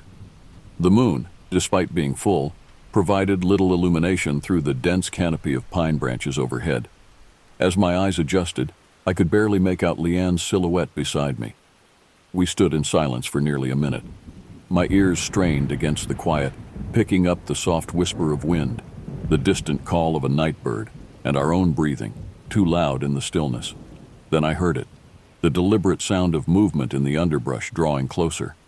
Whatever was there had been waiting for us to resume walking. Now it was approaching on its own. "Turn them back on," I said urgently. "Now!" Our lights came on simultaneously, beams sweeping frantically toward the sound. For a split second, I caught a glimpse of something retreating into the deeper shadows. Something low to the ground but substantial, moving with unsettling speed and purpose. "What was that?" Leanne's voice trembled slightly. Before I could answer, a scream tore through the night, human, female, and terrified. It came from somewhere ahead of us, deeper into the woods beyond the road. "Sam!" Leanne bolted toward the sound, her red cape fluttering behind her like a warning flag. "Wait!" I called, but she was already plunging into the trees. Cameron and I had no choice but to follow, our flashlights bouncing wildly as we ran, creating a disorienting strobe effect among the pines. We crashed through underbrush, guided only by Leanne's bobbing flashlight ahead, and the direction from which we'd heard the scream. Branches clawed at our clothes, roots threatened to trip us with every step, and the darkness seemed to push against us with physical force. "Leanne, slow down," I called, gasping for breath. The plague doctor mask made breathing difficult as I ran, but I dared not remove it. The glass eye lenses were the only thing protecting my vision from whipping branches. Suddenly, Leanne's light stopped moving. We caught up to find her standing rigid, her beam fixed on a small clearing ahead.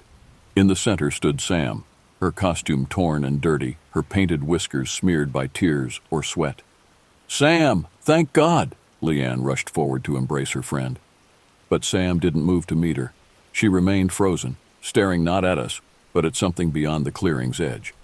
"We need to go," Sam said, her voice a hoarse whisper. "Now, right now."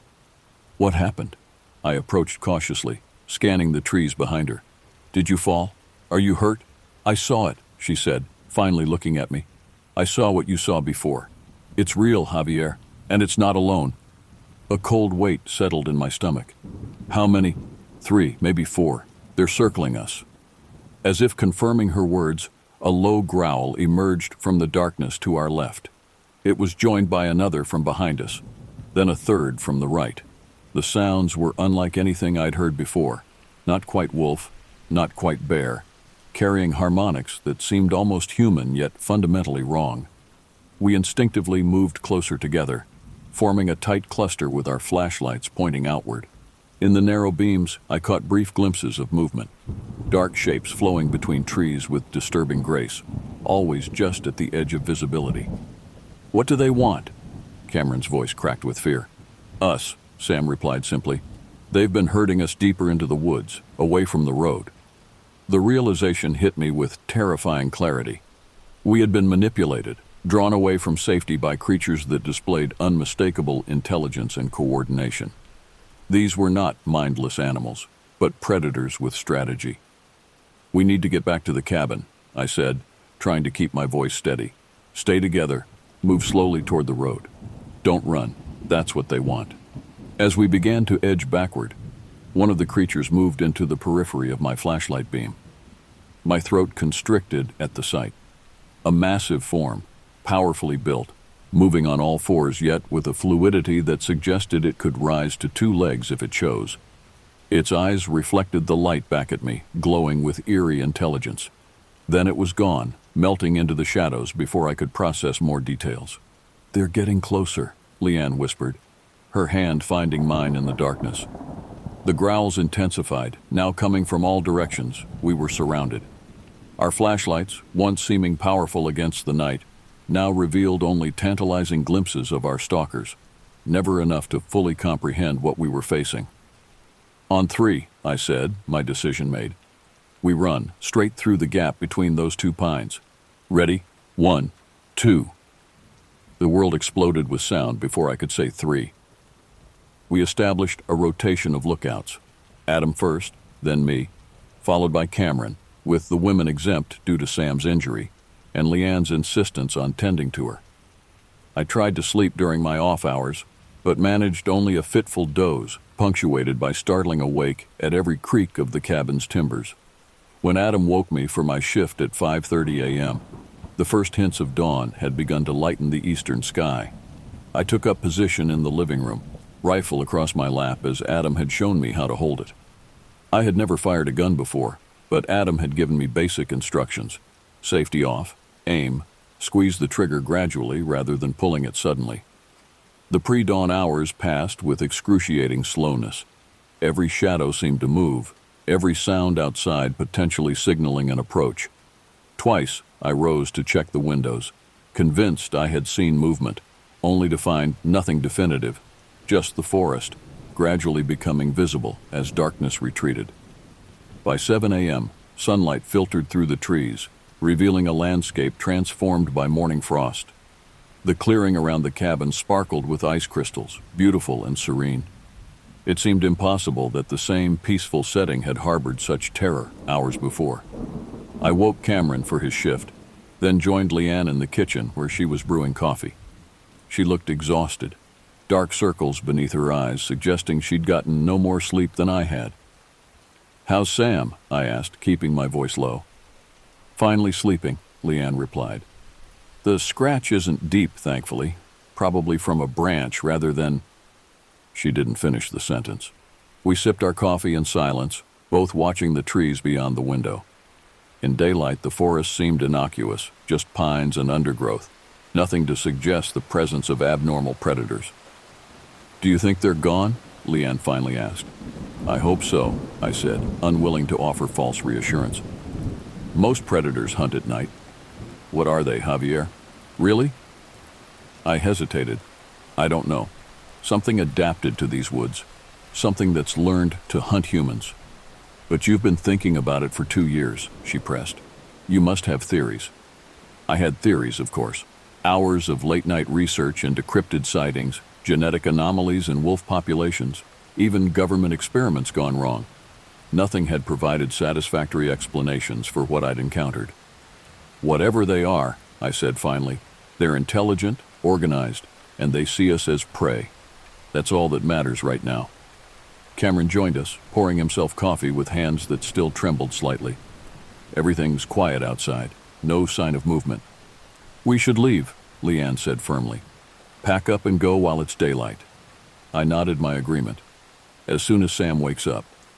We began gathering our belongings, moving with the quiet efficiency of people in shock.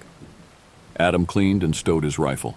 explaining that his family had hunted for generations, and he'd learned marksmanship from his grandfather. I never actually shot at them, he clarified, just warning shots. Good thing, I replied. I think killing one would have made the others more aggressive. Sam emerged from her room around 9 a.m., looking pale but composed. Her bandaged arm was held protectively against her chest, but she insisted she could drive. I'm not staying another minute, she declared. We packed the cars quickly, eager to put distance between ourselves and the forest. As I locked the cabin, performing a final check to ensure we'd left everything in order, Adam approached with a concerned expression. Do you smell that? He asked. I paused, inhaling deeply. A musky odor hung in the air, animal but not quite familiar, like wet dog combined with something more acrid. It hadn't been present when we arrived yesterday. They've been marking territory, Adam said quietly, around the entire cabin. It's a warning. I scanned the tree line one last time before hurrying to my car. The others were already in their vehicles, engines running, waiting only for my signal to depart. As I slid behind the wheel, movement caught my eye, just at the forest's edge, partially concealed by undergrowth.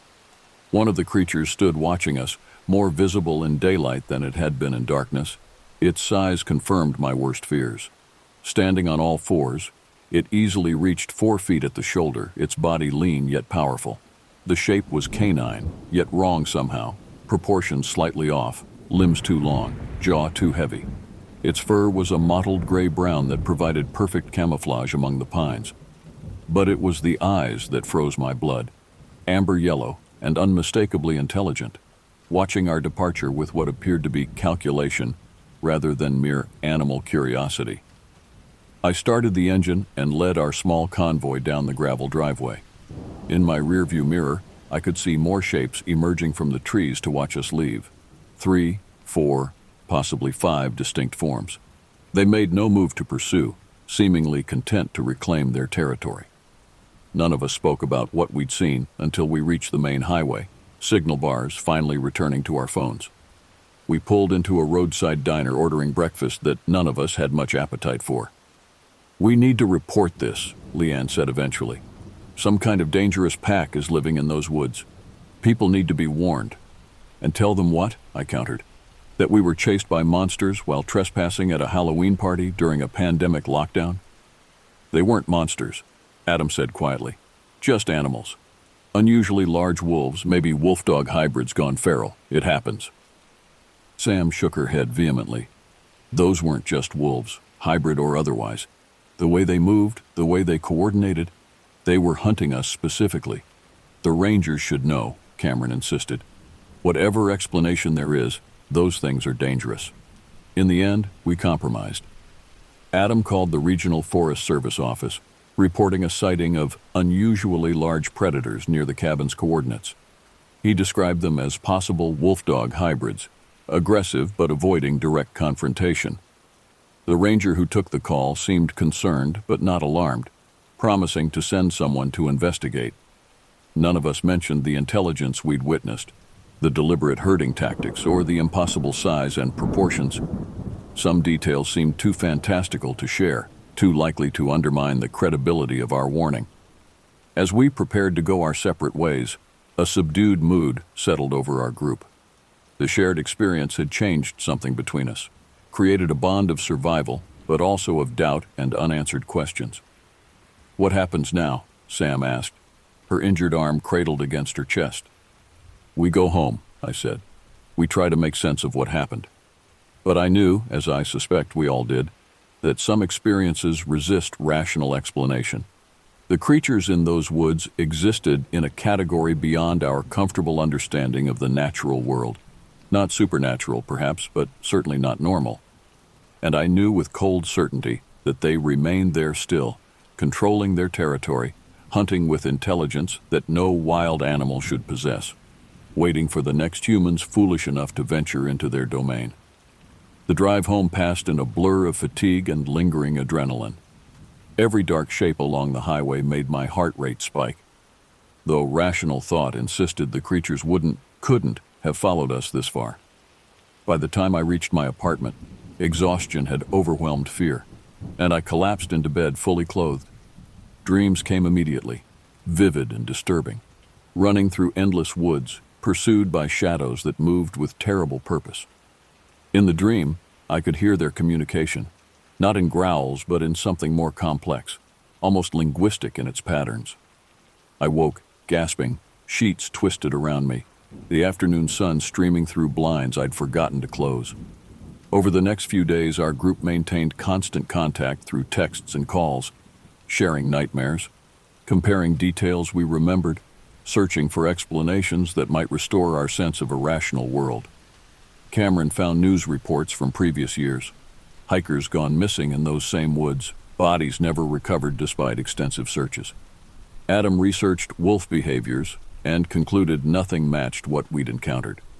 Leanne spoke with a biology professor at her university who suggested some form of canine gigantism combined with unusual pack dynamics, but even she admitted the explanation felt inadequate.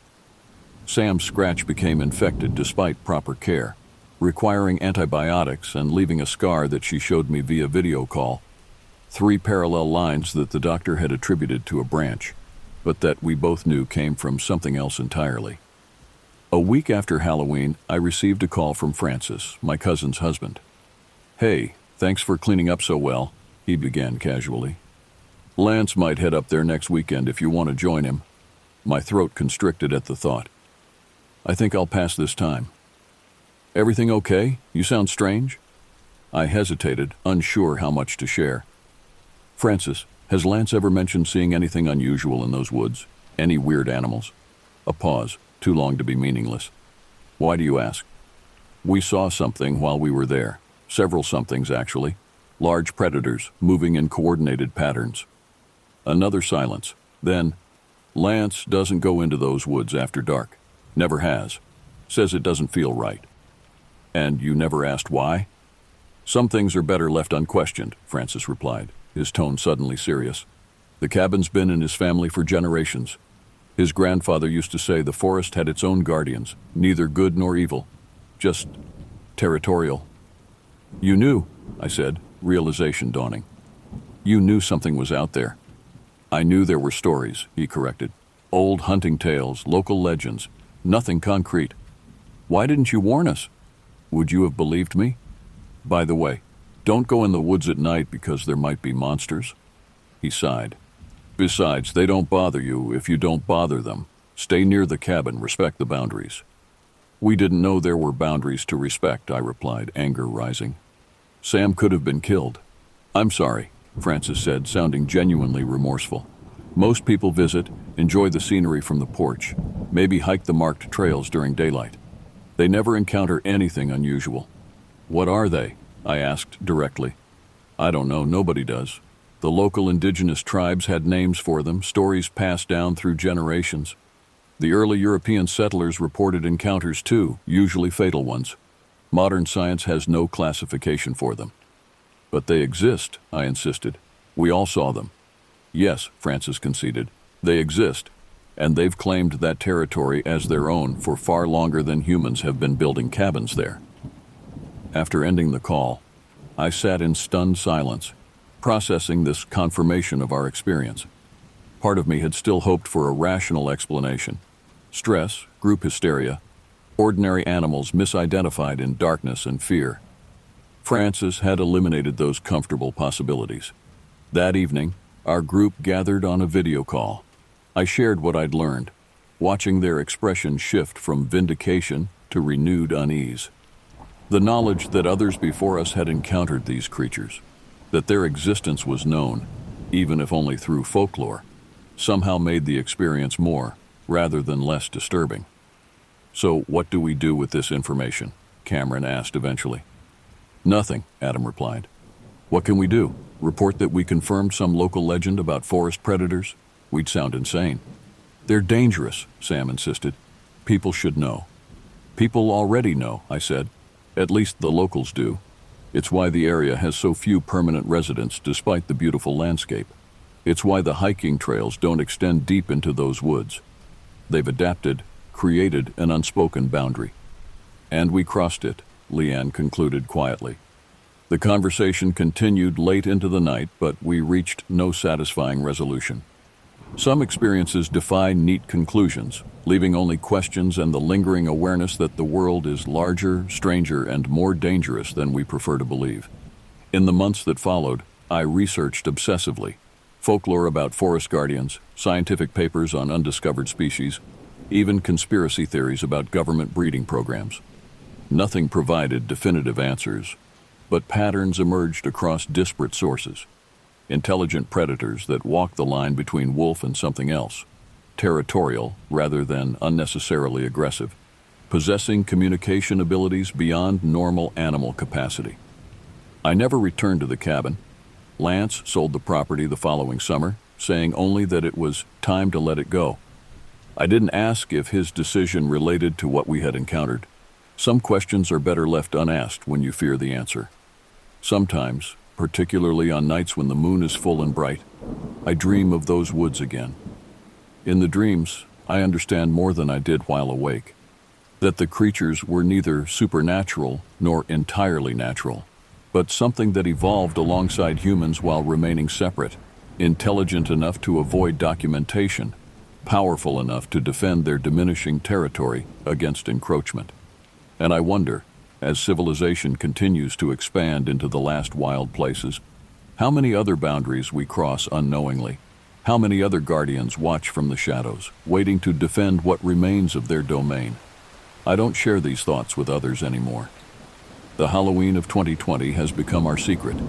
5 people who glimpsed something beyond ordinary experience, who carry the knowledge that not all predators have been cataloged, not all territories appear on maps. The forest keeps its secrets, and sometimes, if we're fortunate, it allows those who glimpse those secrets to retreat with their lives, carrying nothing but questions that will never find satisfying answers, and memories that blur with time into something that might almost have been a dream. Almost.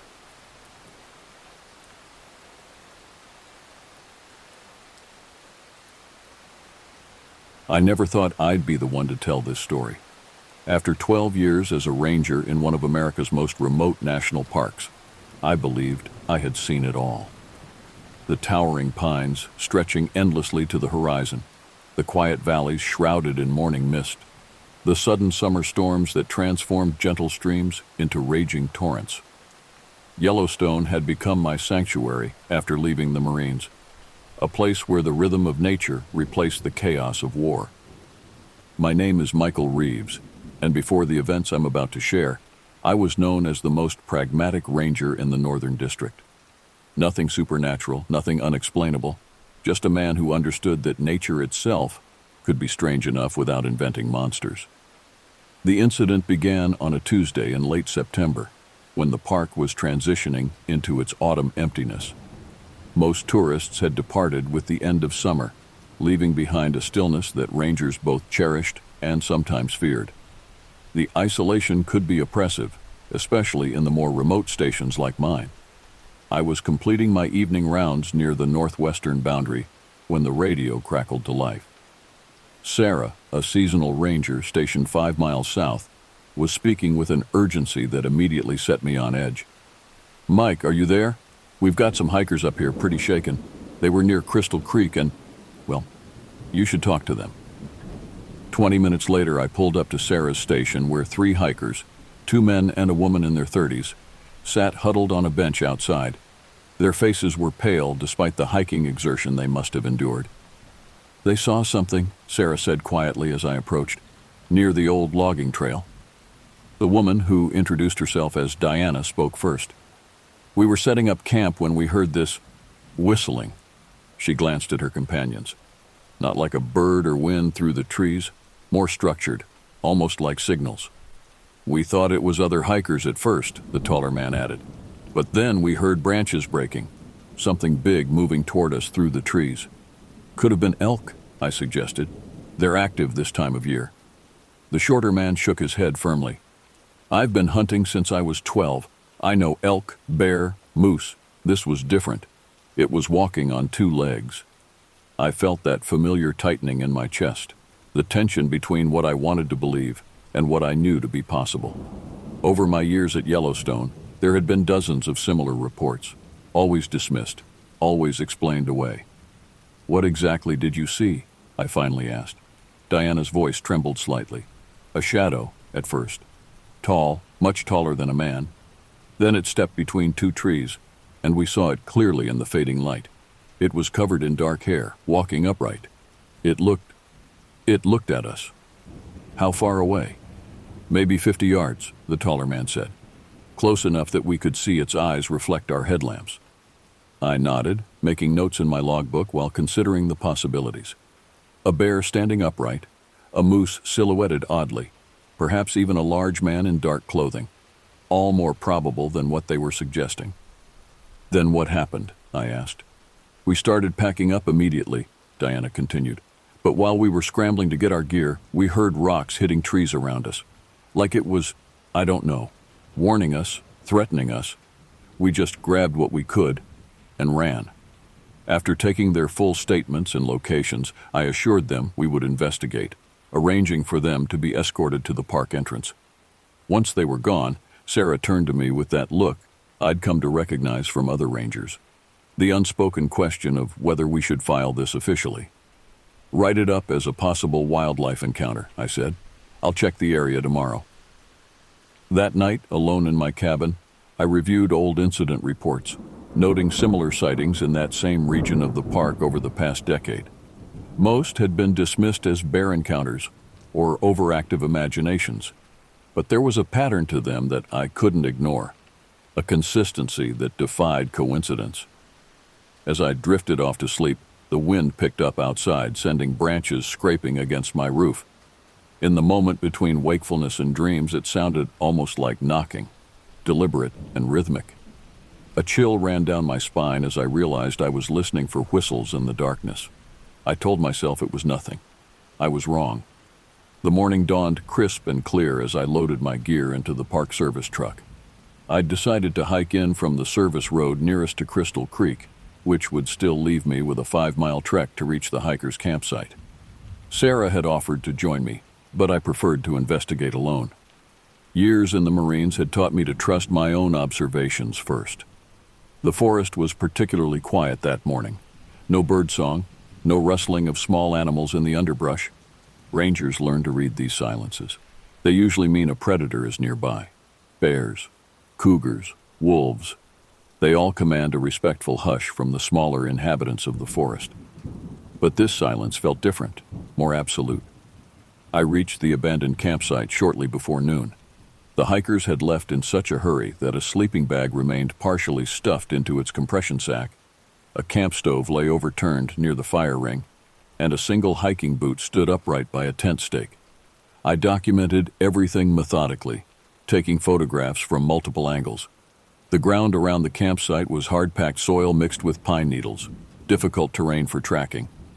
But as I circled outward, I found what I was looking for at the edge of a muddy stream bed about 40 yards from their tent. Footprints, large ones. I set my pack down and crouched to examine them. The shape was roughly humanoid but larger, much larger than any human foot I'd encountered. Nearly 16 inches long and proportionally wide, with what appeared to be 5 toe impressions at the front. The stride length between prints measured almost 4 feet. I photographed the tracks carefully, placing my own boot beside one for scale. My size 11 looked childlike in comparison.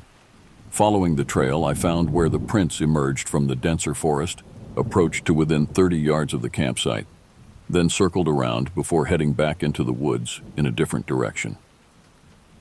Whatever made these wasn't just passing through. It had been observing the campers. A scientific part of my mind immediately began calculating explanations. A bear walking peculiarly, prints distorted by rain or animal traffic, perhaps even an elaborate hoax. Yet none of these explanations aligned with what I was seeing. As I continued tracking, the prints led me deeper into an old-growth section of forest where sunlight barely penetrated the dense canopy. The temperature seemed to drop several degrees.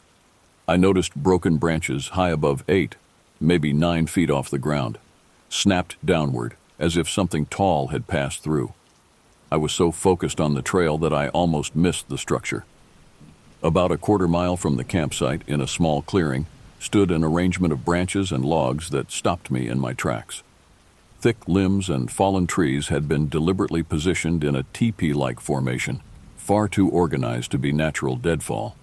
The structure stood nearly 10 feet tall, with smaller branches woven between the larger supports. Inside, the ground had been cleared of debris. In my 12 years as a ranger, I'd never seen anything like it. It wasn't the work of hikers. The logs were too massive for even several strong adults to move.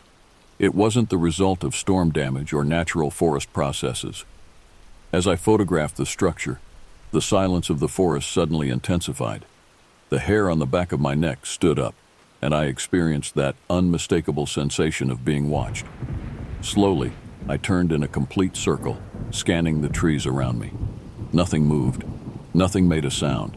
Then I heard it, a soft, melodic whistling from somewhere in the forest to my left. It rose and fell in a pattern that seemed almost like communication. I held my breath, listening. The whistling stopped, then resumed from a different direction, slightly farther away. My hand moved instinctively to the sidearm I carried for bear protection. "Park Service," I called out. "Identify yourself." The forest absorbed my voice without echo.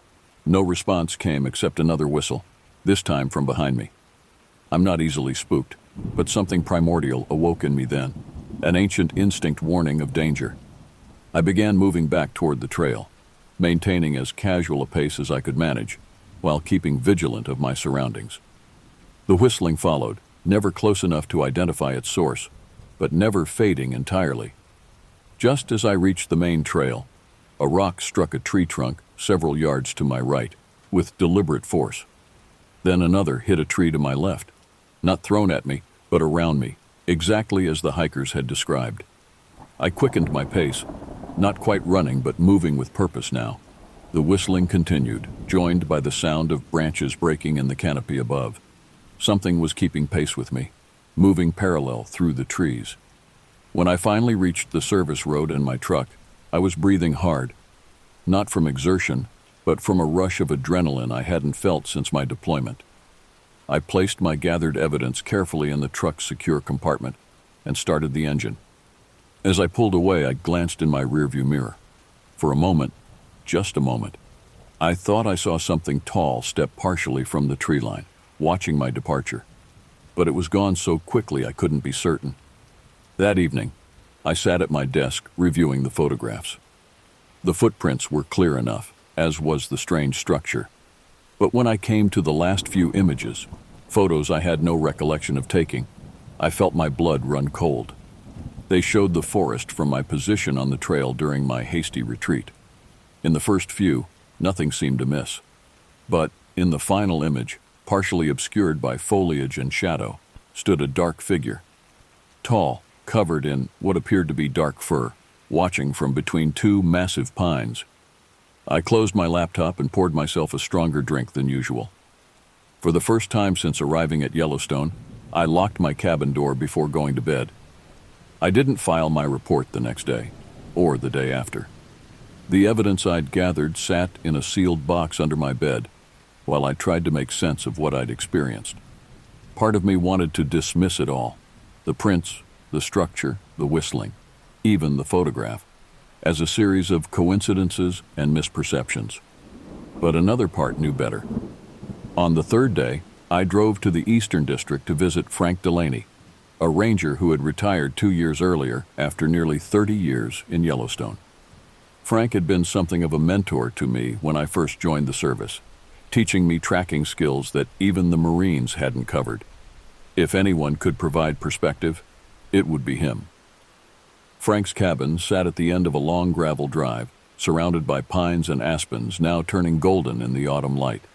He was splitting wood when I arrived, his weathered face breaking into a smile at the sight of my truck. "Mike Reeves," he called out. "Been a while. What brings you all the way out here?" After catching up over coffee on his porch, I finally broached the real reason for my visit, showing him the photographs I'd taken. Frank's expression changed as he flipped through them, his usual easygoing demeanor replaced by something more guarded. When he reached the final image with the shadowy figure, he closed the folder and handed it back to me without comment. "You know what this is," I said. It wasn't a question. Frank sighed, rubbing his beard thoughtfully. "What I know is that Yellowstone has always had its secrets, most of which don't make it into official reports. I need more than cryptic warnings, Frank." He nodded, getting up to retrieve a worn leather journal from inside. When he returned, he thumbed through it until finding what he wanted. 1987, he said. "My second year as a ranger. 4 hikers went missing near the northern boundary.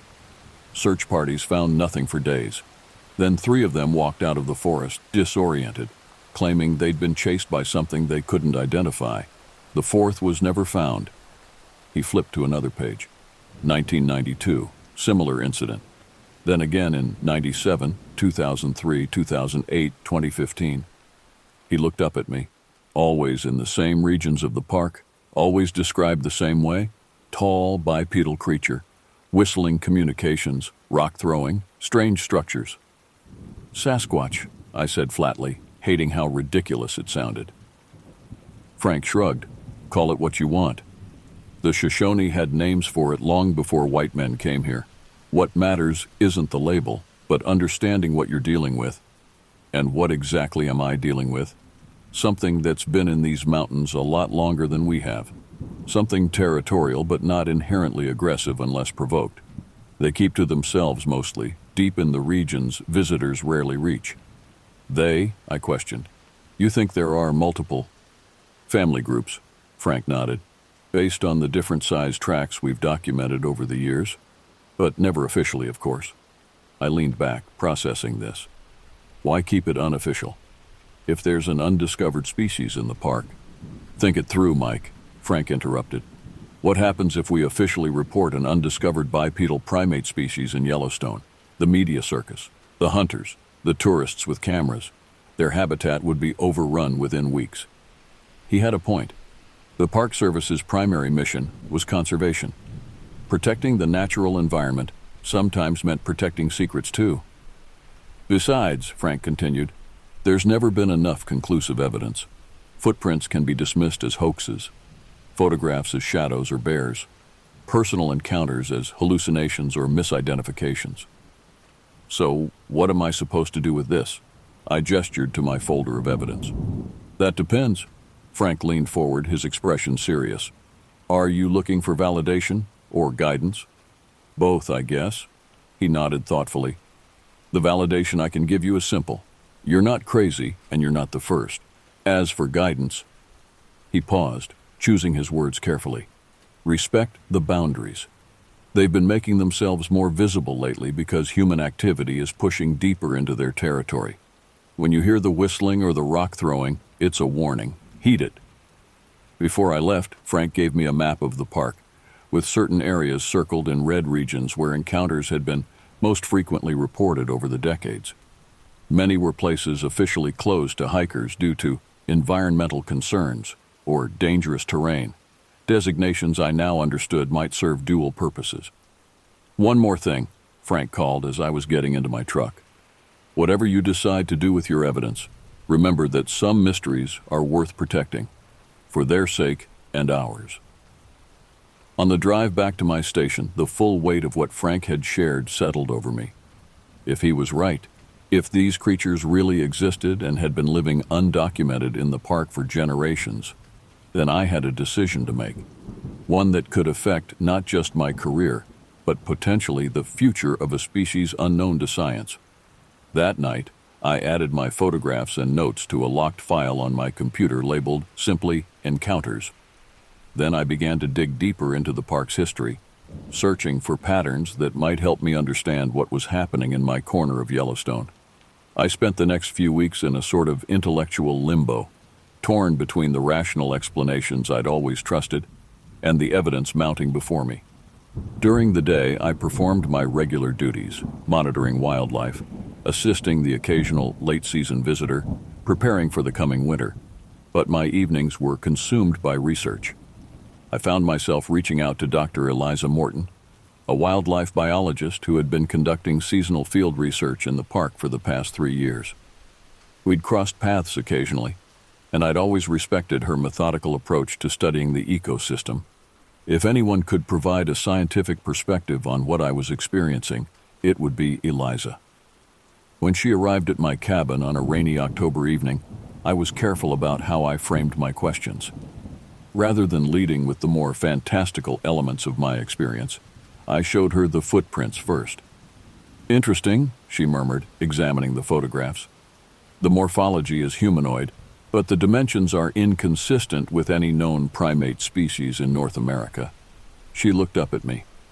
"Where exactly did you find these?" I showed her on the map, and her expression changed subtly. "That's near my research area," she said. "I've been monitoring wolf populations there for the past 2 seasons. There's something unusual about that region."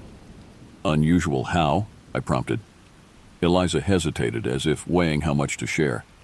"The wolves avoid certain areas within their own territory. At first I thought it might be due to territorial disputes with neighboring packs, but the GPS tracking data doesn't support that hypothesis. They simply won't enter specific valleys and ridgelines, even when prey is abundant there." This aligned with something Frank had mentioned: large predators giving wide berth to the territories marked on his map. "Have you ever noticed anything else out of the ordinary?" I asked. "Structures, sounds, unexplained movements?" She gave me a long, evaluating look. "You're talking about the whistling, aren't you?" My pulse quickened. "You've heard it?" "Twice," she admitted. "Last spring and again in August. My scientific training tells me it must be an undocumented bird species, or perhaps some acoustic phenomenon created by wind through the rock formations." "But," she trailed off. "But it didn't sound natural," I finished for her. "No," she agreed quietly. "It didn't. It sounded intelligent."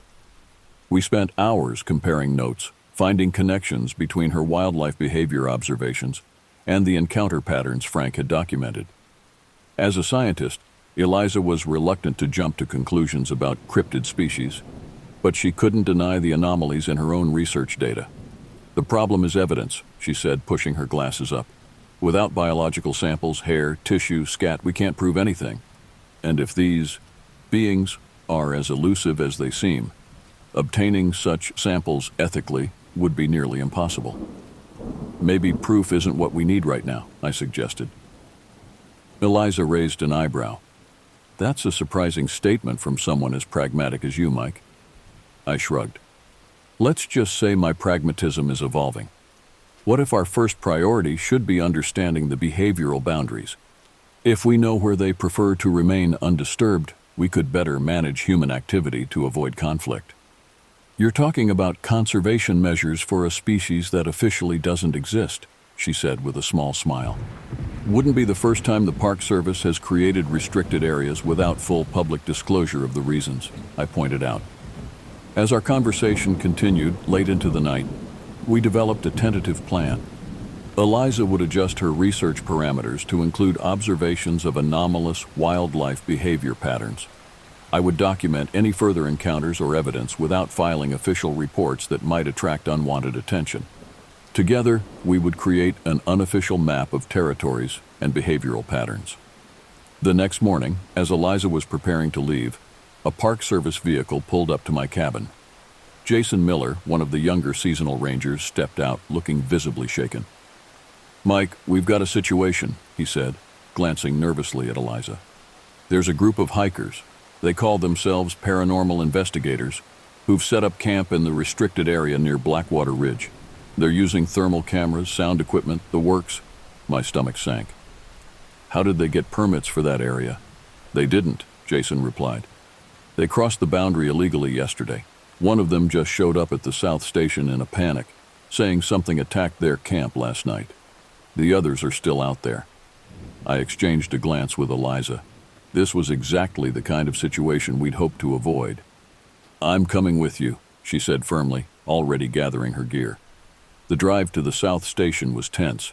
The hiker who had made it back, a man in his 20s named Tyler, was still there, his face pale as he described what had happened. "We were trying to document the territorial markers," he explained, showing us footage on his camera. "The tree structures everyone talks about online. We found several and set up our equipment nearby. The footage showed 4 people setting up sophisticated recording equipment around a formation similar to the one I'd discovered. Night fell in the time lapse, and for several hours nothing happened. Then, around 2 a.m. according to the timestamp, the thermal camera picked up movement at the edge of its range. "There," Tyler pointed with a shaking finger. "That's when it started." On screen, a large heat signature moved between the trees. It was bipedal and much taller than the human figures huddled by their tent. The audio captured a series of whistles, followed by rocks striking trees around the camp. "We thought we were prepared," Tyler said. "We'd read all the encounters online. But when it approached the structure we'd been filming," he swallowed hard. "It wasn't alone. The thermal footage showed 2 more heat signatures joining the first, their movements coordinated as they circled the camp. The humans could be seen frantically packing equipment." "Then the cameras went dead," Tyler finished. "All of them, simultaneously. We grabbed what we could and ran. We got separated in the dark. I'm not sure where the others ended up. I organized a search party immediately. As much as I understood the territorial response, people's lives were at risk.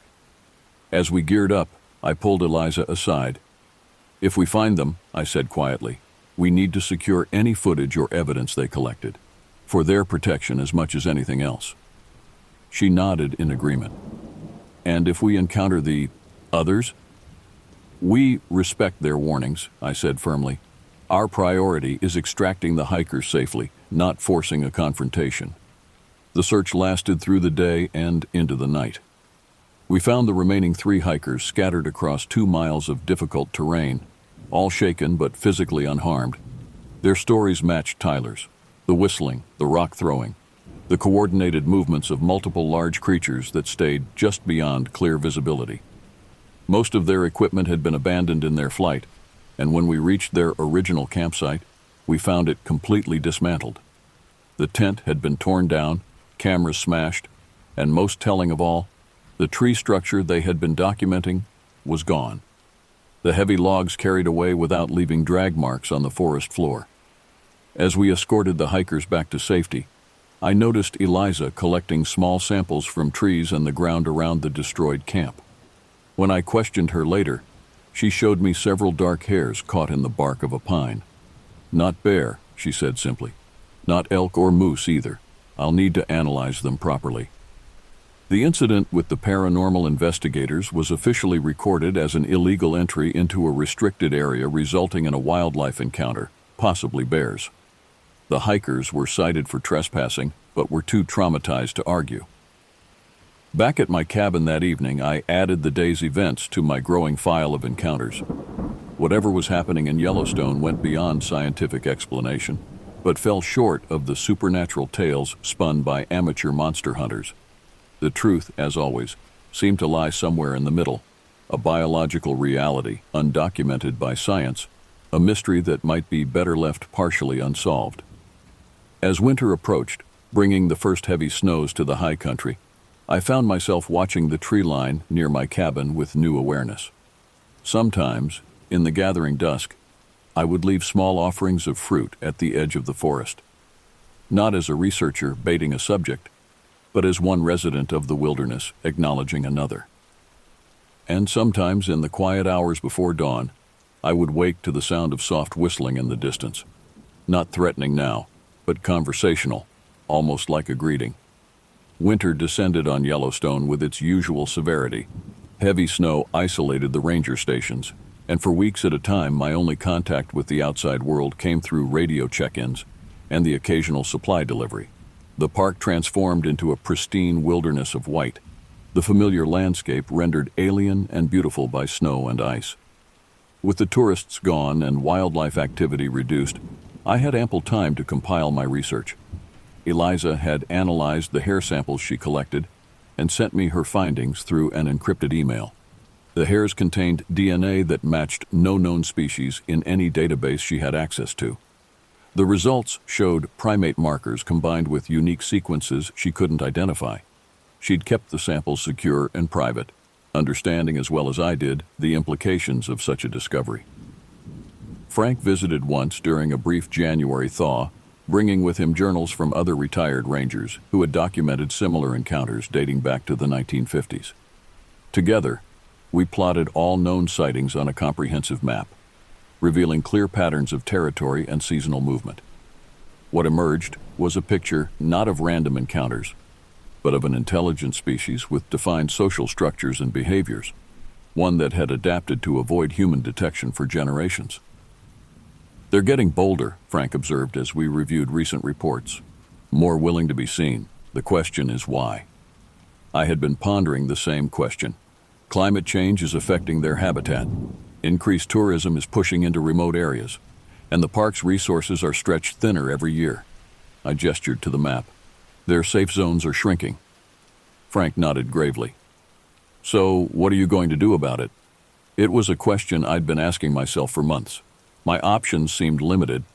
I could take my evidence public, potentially triggering a media frenzy that would destroy any chance of protecting these beings. I could report through official channels, where the information would likely be dismissed or buried. Or I could take a third path. "I'm going to become a guardian," I said finally, "not just of the park, but of its secrets." Frank smiled, a look of approval in his weathered face. "I was hoping you'd say that." By February, I had implemented subtle changes in how we managed certain areas of the park. Working with sympathetic colleagues like Eliza and Jason, we adjusted patrol schedules to reduce human presence in key territories. We reclassified several regions as environmentally sensitive, restricting access without having to reveal the true reasons. When planning the summer tourism approach, I advocated for concentrating visitors in already developed areas rather than expanding trail systems into the deeper wilderness. None of these actions required exposing the existence of our undocumented residents. They were simply good conservation practices that happened to serve a dual purpose. The true test of my commitment came in early March, when I received a call from the park superintendent about a proposed documentary project. A well-known wildlife filmmaking team wanted to spend 6 months in Yellowstone's backcountry documenting undiscovered aspects of the ecosystem. Their proposal included extended stays in precisely the regions we had been quietly protecting. During the conference call, I listened to their plans with growing concern. Their methods would involve camera traps, drone footage, and 24-hour monitoring systems throughout the territories Frank and I had mapped as sensitive. "I'm afraid I can't recommend approval for this project as outlined," I said when asked for my input. The superintendent seemed surprised by my uncharacteristic opposition. "Their credentials are impeccable, Mike. This could be valuable documentation of the park. The areas they're targeting are critical denning sites for several endangered species," I explained, choosing my words carefully. "The level of human activity they're proposing would cause significant disruption during a vulnerable period." It wasn't entirely untrue. These regions were important wildlife habitats, just not exclusively for the species officially recognized in our management plans. "I'd be happy to work with them on an alternative approach," I added, "one that would allow them to capture the essence of Yellowstone without compromising sensitive ecosystems." After some negotiation, the documentary team agreed to a modified plan that would keep them in less sensitive areas. I volunteered to be their liaison, partly to ensure they stayed within boundaries, but also to share the beauty and wonder of the park's officially documented wonders. Yellowstone had enough visible magic without exposing its deepest secrets. As the spring thaw began, bringing the first brave tourists back to the park, I found myself changed by the knowledge I now carried. I looked at the wilderness differently, not just as an ecosystem to protect, but as a home shared with intelligent beings who had their own right to privacy and peace. One evening in late March, I hiked alone to a ridge overlooking the valley where I'd had my first encounter. The snow was melting, revealing patches of green below. As the sun set, painting the mountains in gold and purple, I heard it again, that distinctive whistling, closer than ever before. I remained still, making no threatening movements. The whistling continued, now from multiple directions. A complex exchange that sounded remarkably like conversation. Though I couldn't see them, I knew I was being observed, evaluated, perhaps even accepted. Slowly, deliberately, I set down my pack and removed the offerings I had brought. fresh fruits and nuts, left on a flat rock as I had done occasionally throughout the winter. Then I stepped back and waited. As darkness fell, I saw movement at the forest edge below. A tall figure emerged partially from the trees, silhouetted against the last light. It stood watching me for several long moments. I raised my hand in a simple greeting, feeling strangely calm in the presence of something that defied conventional explanation. The figure raised its arm in return, a gesture that could not be misinterpreted. Then it melted back into the forest, the whistling fading until only the natural sounds of the night remained. I didn't need photographs or DNA samples to validate what I had experienced.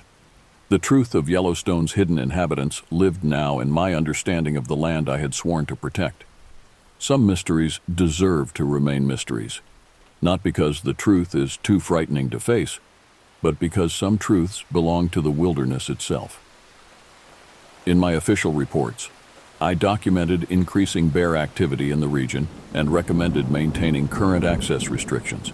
In my private journals, I recorded a different story, one of coexistence, boundaries respected, and silent agreements between species sharing the same precious wilderness. As I made my way back to my cabin that night, I realized I had found my true purpose as a ranger. Beyond the uniform and badge, beyond the daily tasks of wilderness management, I had become something more, a guardian of the boundary between worlds, a keeper of secrets that the modern world wasn't ready to understand. And in that role, I had finally found peace.